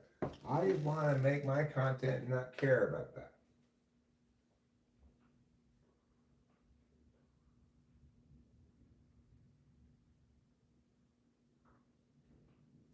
But people should think about cognitive functions like they think about lessons on flying a plane.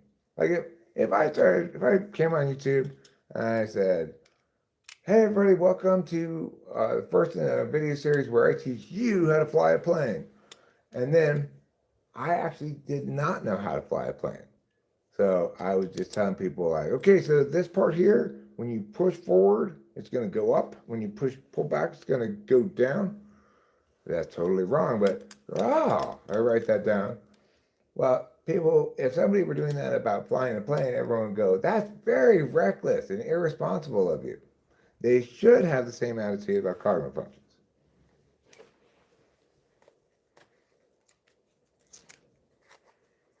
Finish this song verse, ticking away the moments that previously were.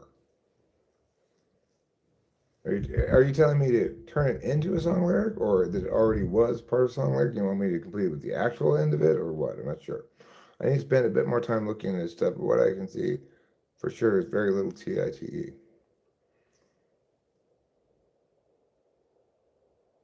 Faces on the right, text not on the right. Oh, is that how it should be? Okay, I'll keep that in mind.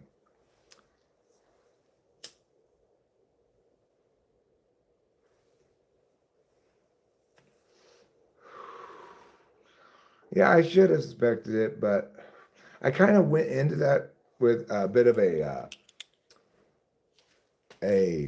predetermination that I shouldn't have had, which is I thought, well, I already type policed him and I let him go before, so I'm assuming he is INFJ, and I'm going to be type policing him on the correctness of the content. It wasn't until you mentioned that he thought he might not be sometimes that I even considered really the question of maybe I could arrest him for that too. So I should have suspected that, but I was made wrong by my assumptions.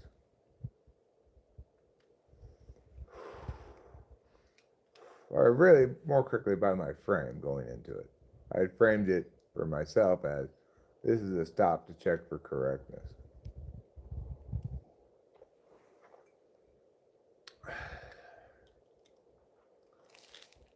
Of what he's saying, not of his type.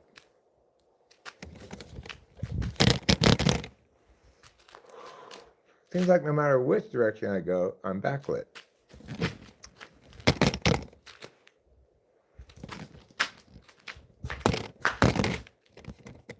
Okay, well, that's a little less backlit.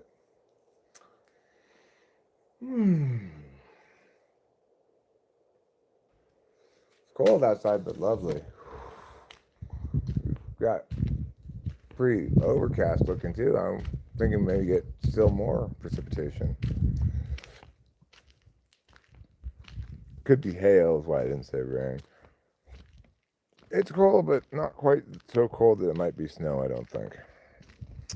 Maybe higher up it might be snow, but down here I don't think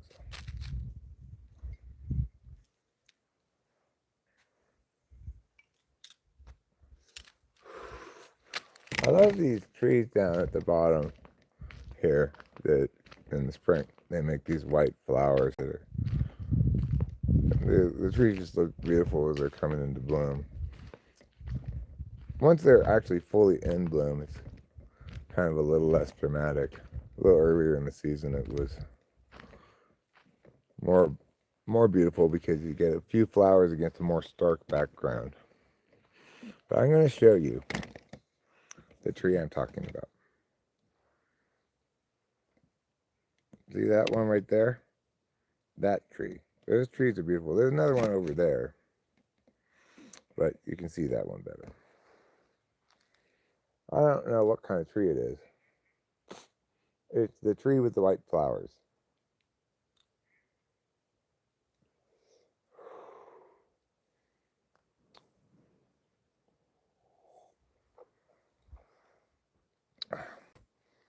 Anywho, Jared and Kay have one too, but it is, I guess, gets more sun maybe because it goes in bloom a lot earlier than ours, and it's kind of like done blooming by now. The one in the backyard is not. Oh, yeah, the big one is just blooming still on the top. Like, there's Jared and Kay's tree. It's got some little white flowers on top, but the main part of it is done flowering already.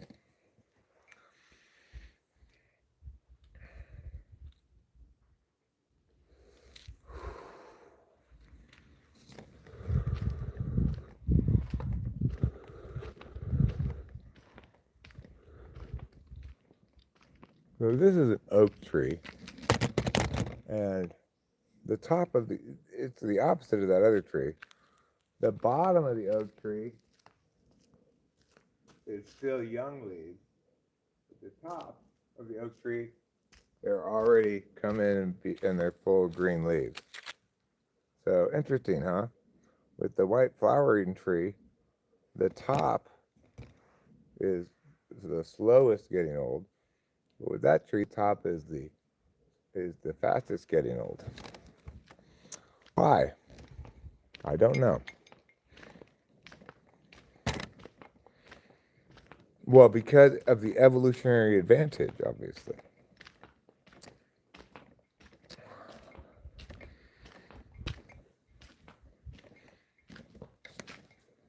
You know how we always are like going out in the woods one day, we realize, oh my God, this pond full of trout have evolved. Now most of them have little legs. Well, same with those trees. They're currently evolving legs. They don't need them yet, but once they're fully evolved, they'll be able to walk around.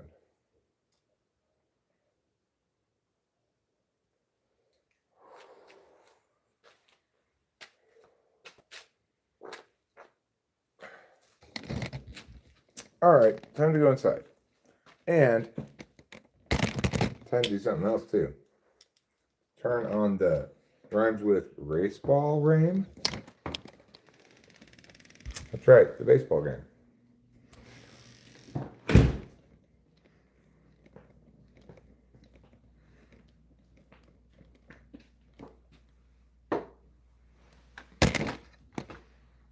Back to the chat.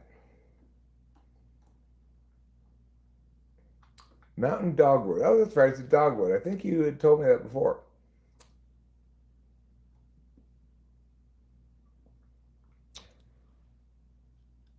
Drugs don't give me a sense of peace and strength. They make me high. But they do give me the courage to hide you.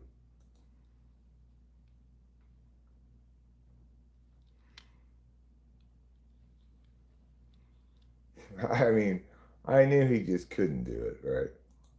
I was very skeptical that he was even interested in trying.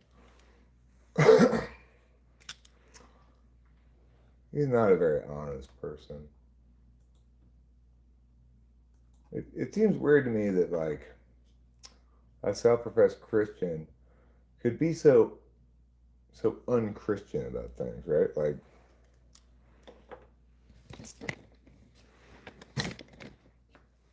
it's not the case that Christianity is a religion where it advocates subsuming other areas. Like Christianity says, give Caesar his due. It articulates sins pretty clearly, among which are not included drugs. So, and it's pretty clear also that he's only doing this because he either is hateful or super frustrated at me or something. He wants to get me, like he wants me to think, well, maybe I should. Which, of course, obviously, you have to be completely retarded to think that you could possibly know better than the actual person what they should be doing with their consumption habits. Either retarded or just hateful, right? And this is his way of concern trolling. I don't know. Regardless, what a piece of work that guy is.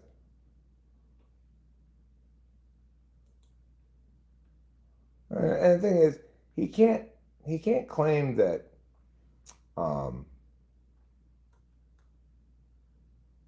I've explained all this to him. He's not responded to or rebutted any of my claims, and accordingly, he knows better. Because I have explained to him what's wrong with what he's doing and why he's a piece of shit.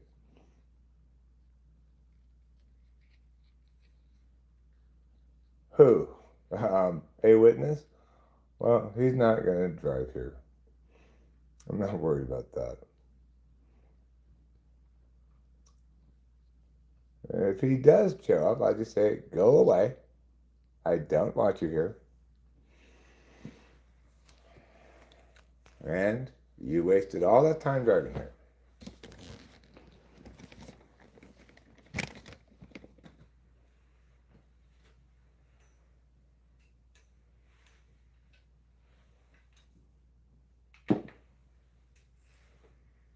So yeah, but it does make me wonder, like, does he actually self-identify as Christian and he's just like either that confused or that fucked up as to be the exact opposite of what a Christian should be? Or is he just pretending to be Christian so that he can execute this troll?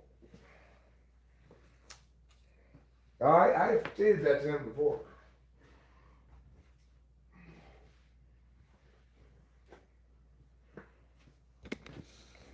A witness, Steve. I mean, he obviously doesn't respect the boundaries I've already established. So, who knows?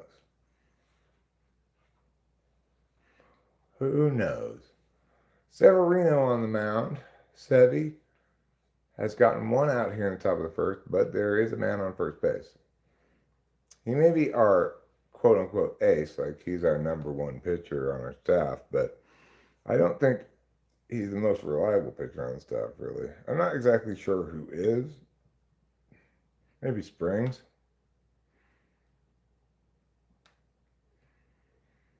Well, now he told us that because last time he tried to behave as though he wasn't himself, I called him out on it and said, I don't like your dishonesty, pretending that you're new and then asking me questions you already know the answer to and then telling me who you are. I don't like that at all. And so I think he defended against that that line of argumentation, which was, wise of him to do. Yeah, the coast is clear. The Thai police have gone back to the station to have some donuts with the rest of the force. Good pitch, Sevy. 3-2 now to count to Seager. Cheese it, the fuzz. The fuzz, the heat, the cops, the man.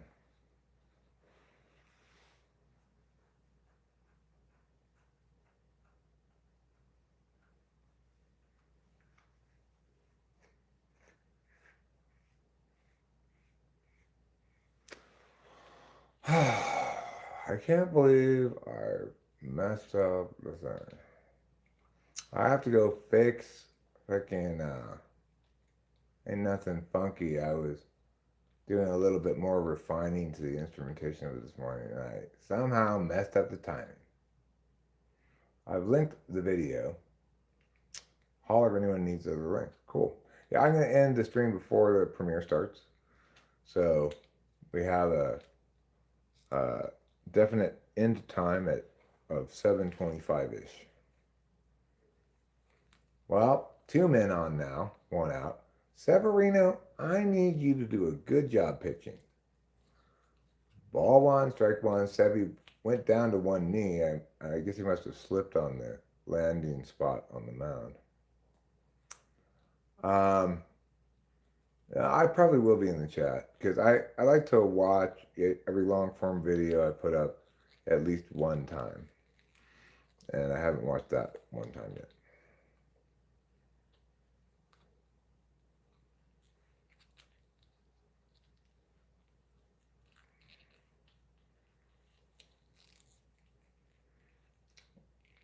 I'll pause the game during that. All right, let's pull some bulls.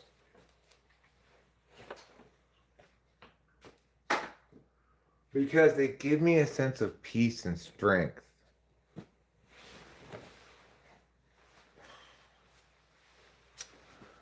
Well, unlike a witness's addiction, his addiction to than giving unsolicited advice about things.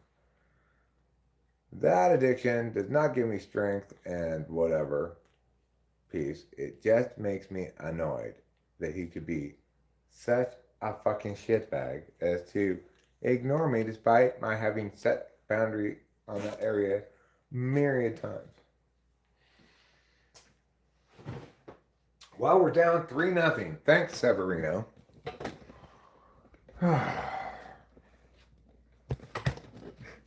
Top of the first inning, we're already down 3-0.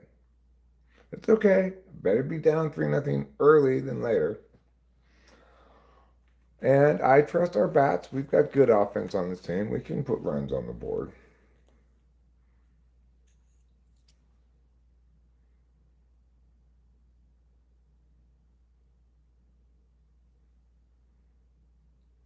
Well, I mean, I have cornered him and debunked what he was saying on multiple occasions. Whether he believes that that's what happened or not, does not matter.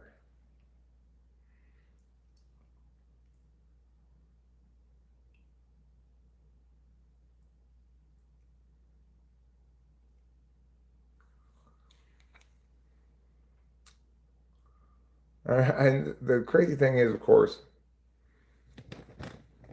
I'm not a Bibleist myself. I'm Christian, but I don't think the Bible is, you know, it's ridiculous. The Bible is just ridiculous, right? But what makes this situation so ridiculous is he is a Bibleist, but there's not a single thing in the Bible indicating that what I'm doing is bad.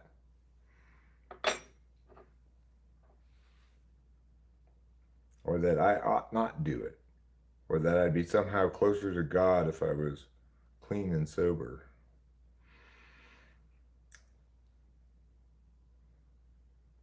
Yeah, they want to cut me down to size, but you know, and probably that desire gets ever stronger because every time they attempt to, I smack them about and send them on their way.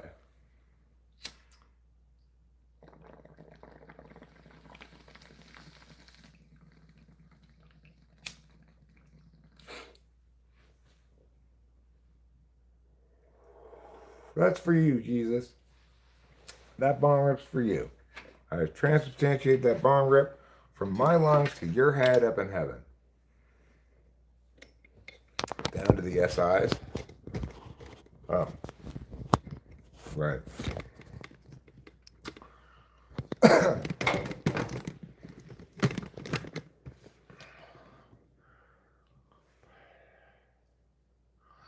Like, the one thing I can assure him would be this. If I was looking for some advice on how to be a better Christian or a better person, he would be the very last in line. As he's demonstrated neither the capacity to be a good Christian nor the capacity to be a good person.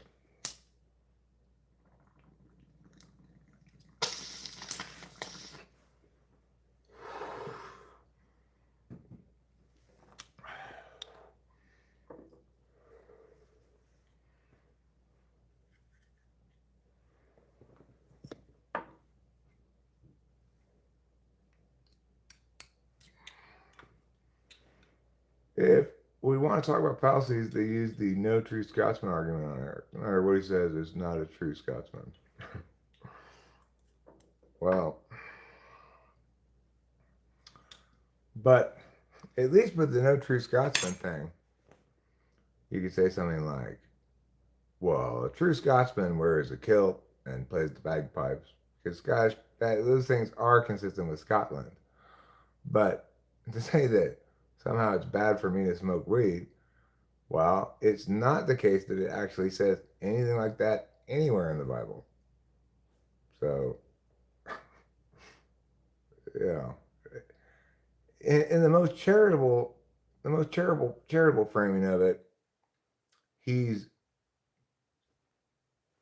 deeply invested in his own faith and is unipolar and in a way that makes him think his own experience successfully projects as a frame of reference for other people, even though it obviously doesn't. And I don't trust his experience means what he thinks it means either. Like, it may be the case that he used to party and now he doesn't because he's Christian, but is he might think that he's better off, but I'm pretty sure he was better. He'd be better off incredibly fucked up. He'd probably be less likely to do that shit, you know? Maybe he needs to do a bunch of drugs and alcohol. I don't know.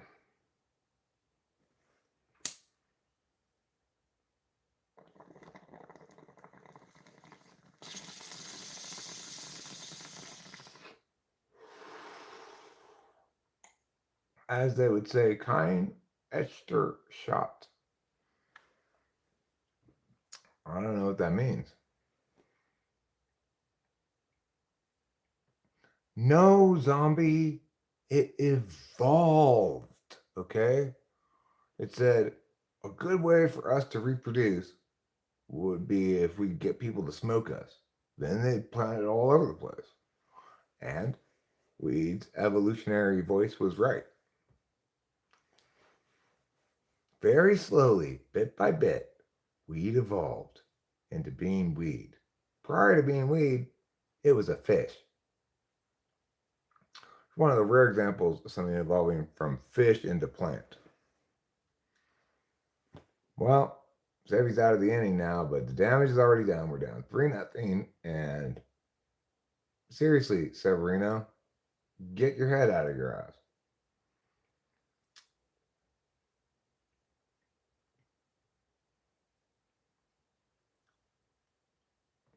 On the third day, God began slowly evolving all the different creatures from bacteria. It was a very long day. Oh, no true Scotsman in German, huh? Well, thanks, Rachel, darling.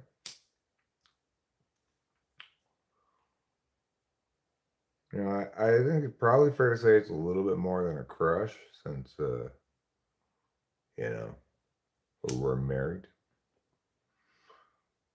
But I don't know, maybe you married all your crushes. Like, when you were, say, a tween, what was your celebrity crush?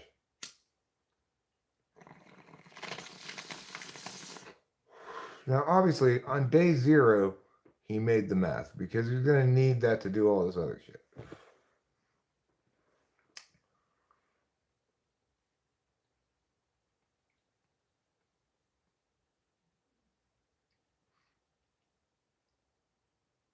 When you were a tween, did you have a celebrity crush on Ronald Reagan?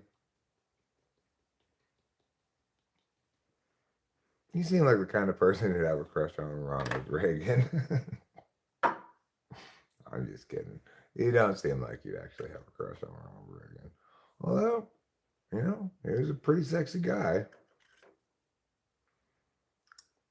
Wouldn't that be symmetrical? Because I had a crush on Nancy Reagan.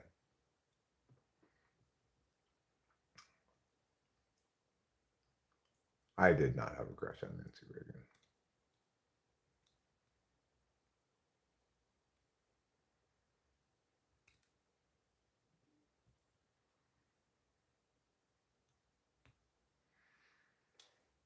I think Nancy Reagan was probably a fairly controlling wife.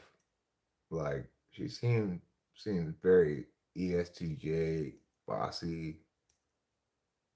Lawrence Butler, get over there. Oh, unfortunately. Well, you know what you should do, Rachel? You should practice writing your name, Rachel Strauss. One day when we get married, I'm going to sign my name like this.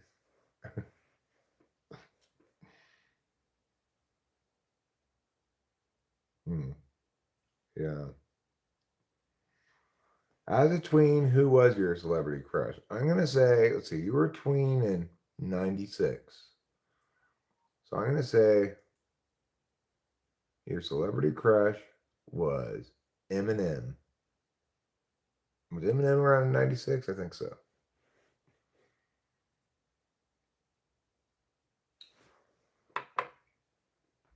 All right.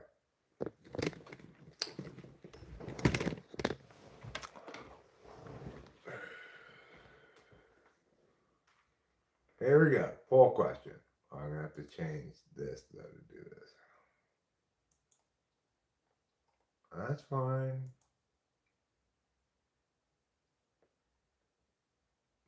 Nobody panic. It's all right. O2 is the count to Kurtz. That ball's high. Okay.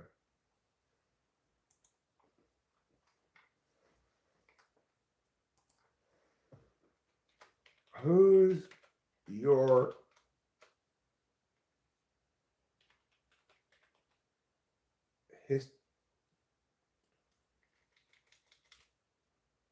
historical crush?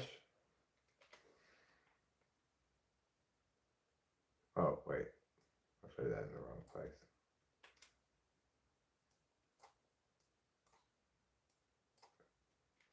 Who's your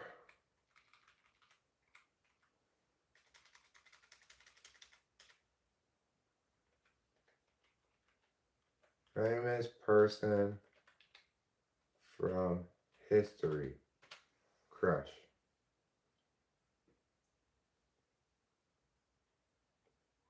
Okay. Choice 1. The Bambino, Babe Ruth. Choice 2. Nancy Reagan. What? Is it just R-E-G-A-N or no? It's R-E-A-G-A-N.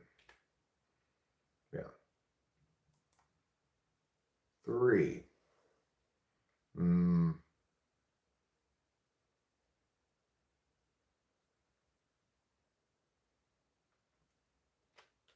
Archduke Ferdinand. And 4, I'm going to go with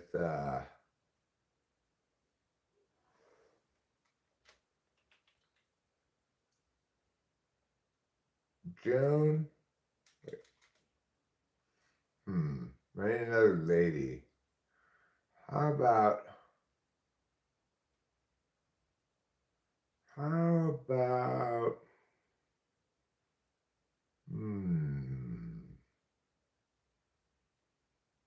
another lady from history?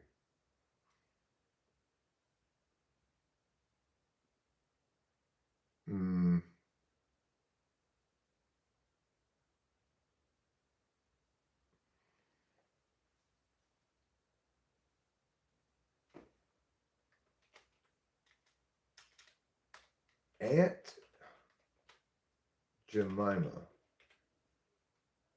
I don't know how to spell Jemima though.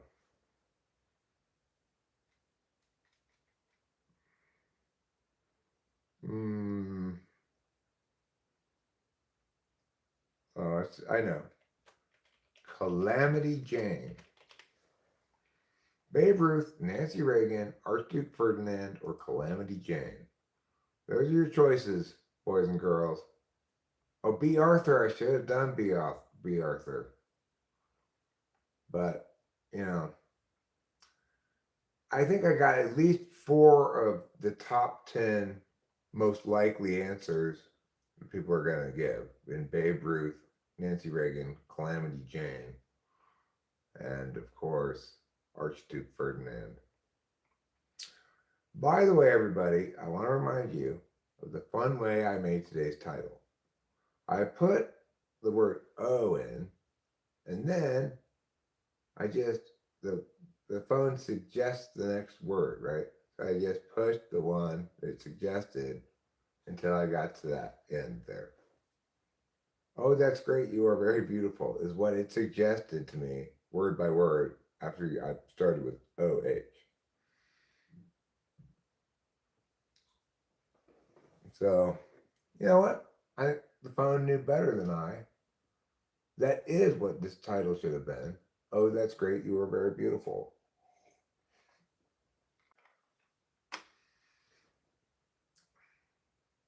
That's a smart phone. I mean,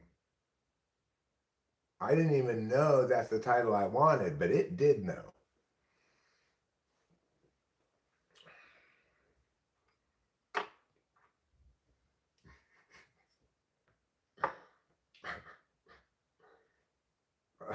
it's kind of a funny sentence, you know. Oh, that's great. You are very beautiful.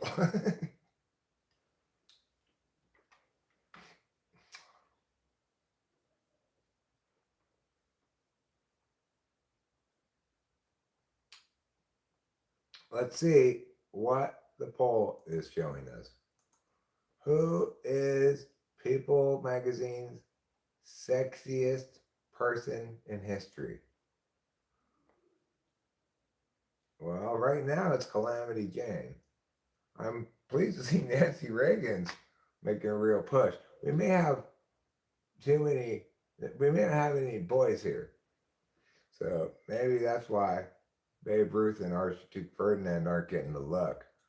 But you know what? I'm going to go ahead and log out as TWP and back in as Eric Strauss. And I think I may pick Archduke Ferdinand. I'm not sure what he looked like, but I'm turned on a little bit by the fact that he started World War I and he didn't even do anything except die. I don't know what he looked like, but all right, let's check it out. Yeah, Archduke Ferdinand is my choice.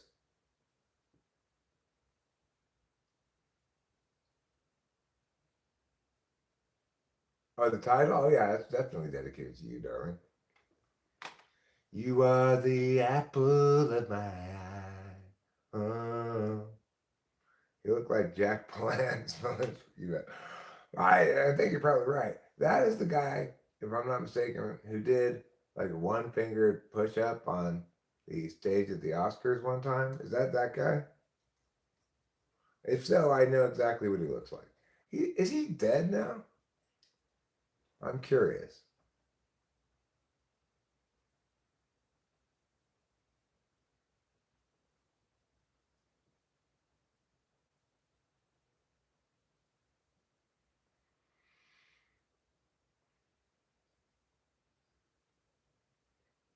That guy positioned himself as a real man's man. He's like, I may be old, but I can still fuck all you guys up. To me, something kind of tragic about a guy who has his identity tied to such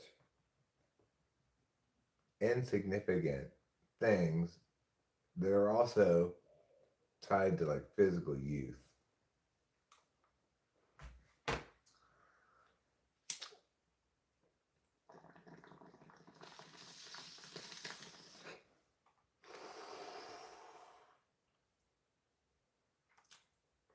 $7:07. We're gonna stop this at 7:25. Yeah, I like that spoon. You know, kind of spoon you wait your whole life to get. And once I found that spoon, I was never letting go. I think you can understand why, right?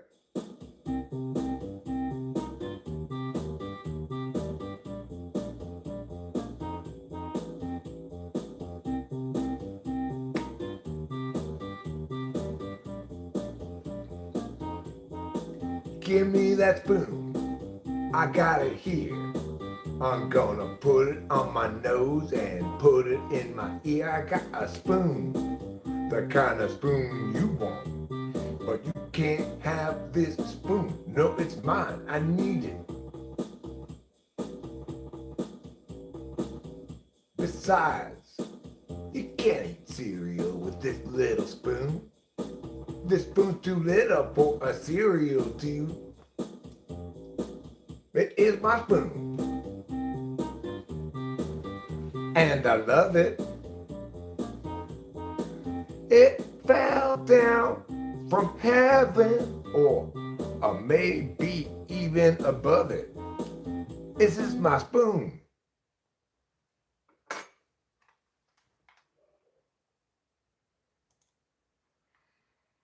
I hope you enjoyed that song.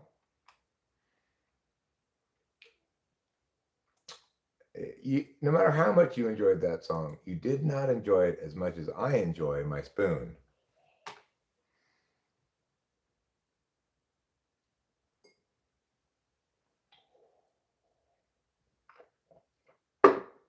You know why you might feel that way, Doyle? is because that was very NI. I try to excise any as much as possible from my musical stuff because any makes music bad.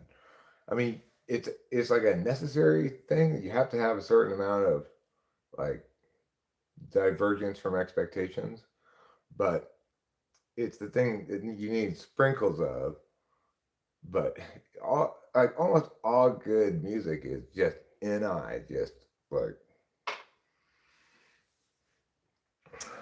how much better is a song with lyrics or like "This is my spoon" than lyrics of like I experienced a quandary in my heart because I knew a lot of big words and I was gonna say them to you. No, you don't want a lot of words in music. Yeah, that's where that spoon came from. It literally came from heaven because this was my grandmother's spoon. Sure, my parents had possession of the spoon between me and grandma. I think me and grandma have an understanding. She always intended for me to have this spoon. Oh, above heaven. Oh, yeah, right. Well, because that's what rhymed with whatever it was that I rhymed it with.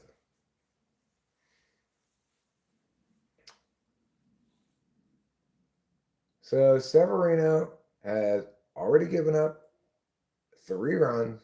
He gave it 3 runs in the top of the first, bottom of the top of the first inning, and now top of the second. There's already a man on second. Severino, you were supposed to be like good, like we're getting a good pitcher. You've been nothing but a disappointment, frankly. You pitched okay, like on one of your starts so far, but if you can just staunch the bleeding right here, give up no more runs, then you could still have a good game. But even that would require you to go deep into the game, a lot of innings. And you already have how many pitches? 48 pitches. It is the top of the second inning, and Severino has already thrown 48 pitches. Are you serious?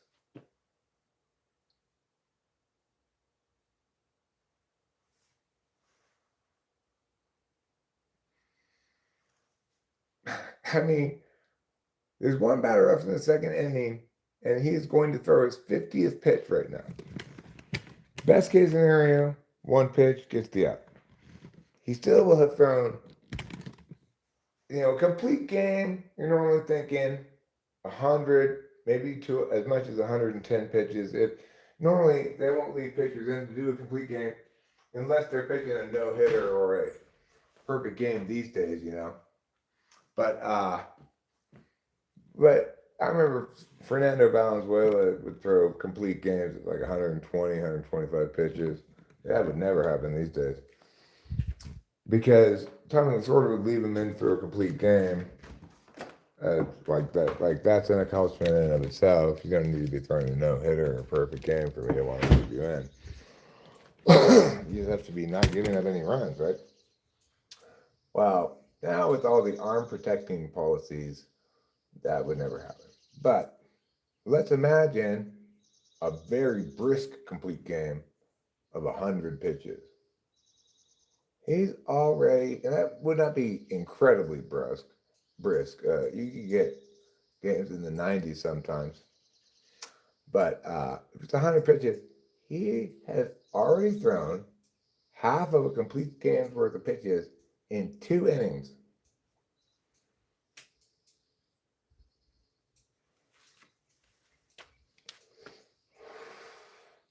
I guess the Yankees got all his good years. And as soon as his arm was all dried up and withered, they said, "Hey, Athletics, you want this?" And we're like, "Yeah, let's sign him for a lot of money."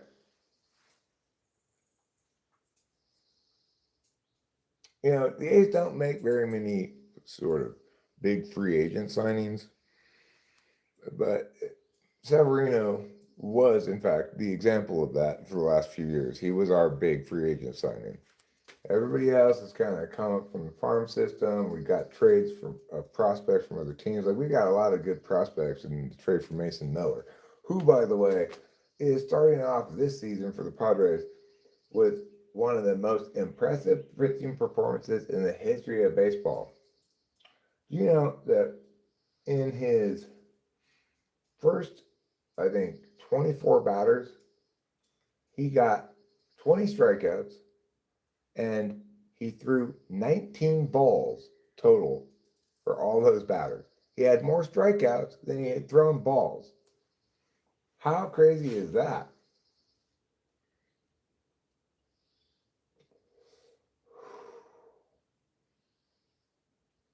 How do you not have a crown? You do have a crown. What do you mean, a crown?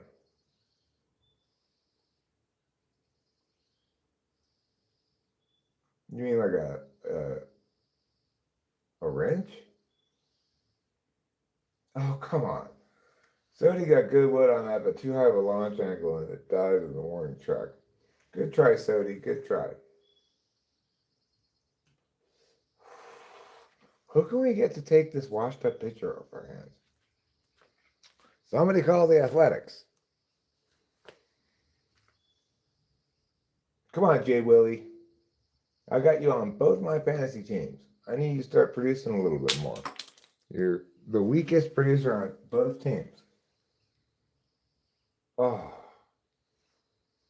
that's an out. That's a paddling. It's interesting how many Simpsons jokes have infiltrated my consciousness. A lot of them. Things ranging from you don't make prince but salad to paddling the school boat. That's a paddling.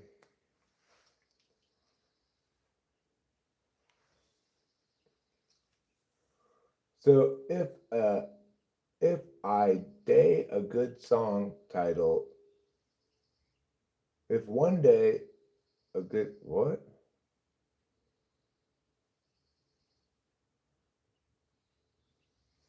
I don't have my glasses. Of course, I don't have my glasses.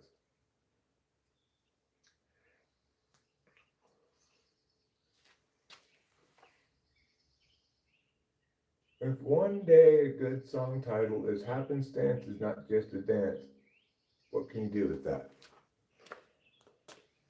Oh, if I say a good song title is happenstance is not just a dance, what can you do with that? You mean like what's my position on it as a title?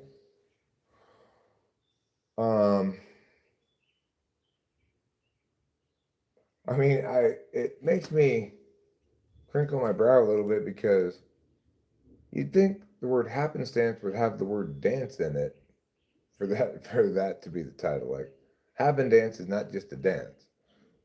It would seem to be the structure that you expect. Happenstance obviously is not a dance at all, so accordingly, neither is it just a dance.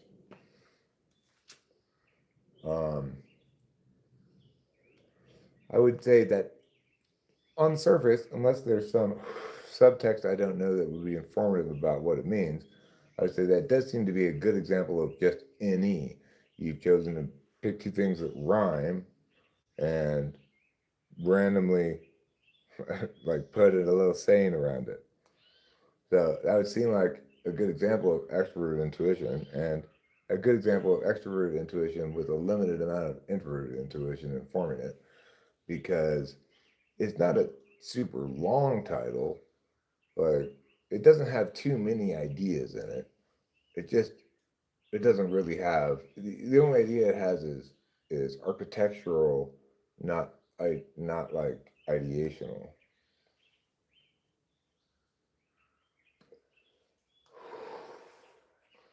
And I would say no, it's not a good title. And contrast that with the LCD sound system title, Dance Yourself Clean. Now that's a title. Now that's a title, right? That's a title you can take home to mom and say, look, I'm marrying this title.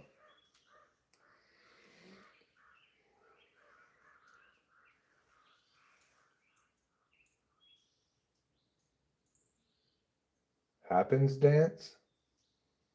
But happenstance is not pronounced happenstance.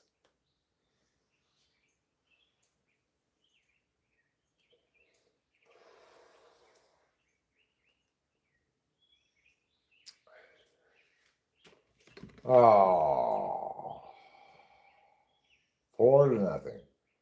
Severino, can you please just go back to the dugout, go take a shower, send in Justin Sterner. This is going to get out of hand quick if we don't staunch the bleeding.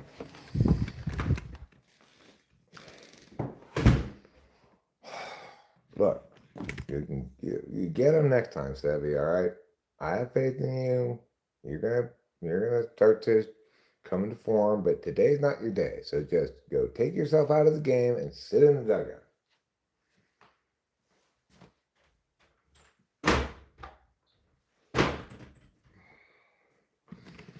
That is also not what happenstance means.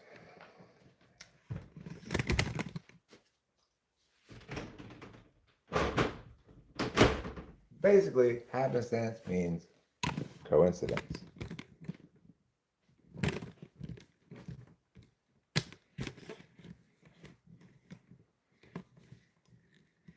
It's the happenstance dance. It's the happenstance dance. These things might seem related, but they just happenstance. It's the happenstance dance.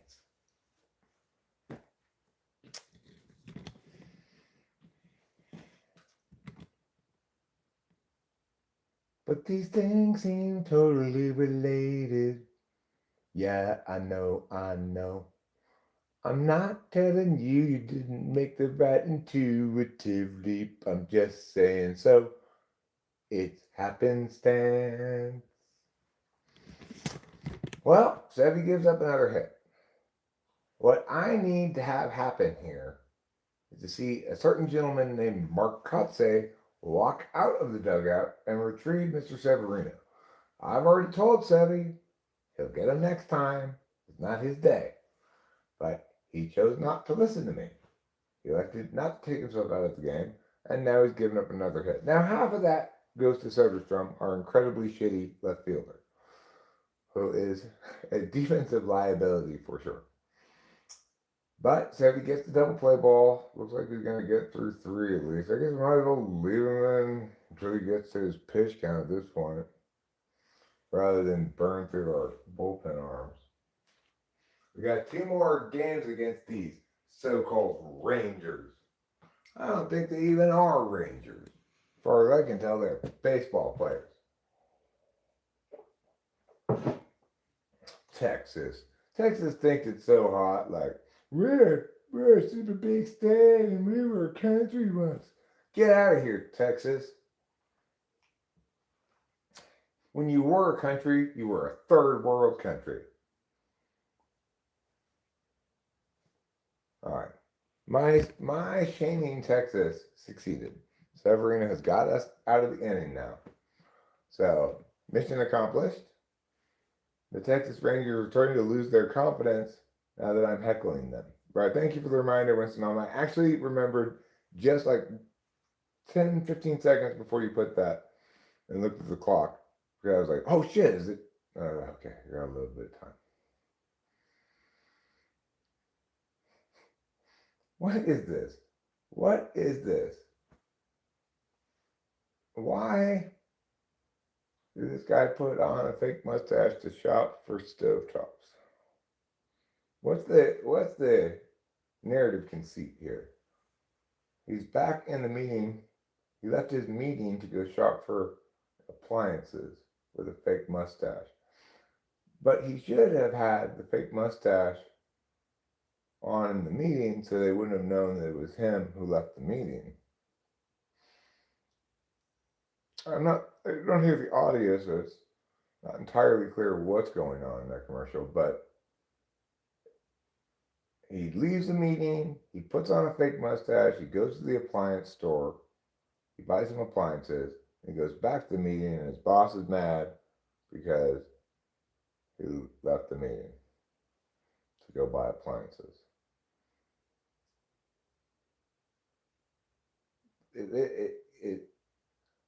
I'm struggling to make sense of it though, because like the only reason he would need to have a fake mustache, or the people he need to have it for, would be to prevent his work from knowing that he wasn't there. But they already knew he was there because he wasn't there because he left the meeting. Is he trying to fake out the appliance store people so that they don't think he's cutting work? I don't know. Also, his fake mustache wasn't a particularly convincing disguise, but I'll give them artistic license there and say, okay, I'll buy into the idea that that fake mustache disguises him. Even though that's not real life, I accept that that's a dramatic convention. All the way back to Shakespeare.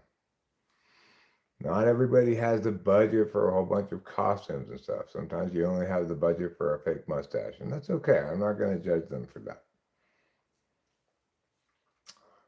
All right, 7:25. That means it's time to end the stream, but I'm going to wait until the end of this batsman. I believe it's Carlos Cortez, whom I picked up as an addition to my team earlier today.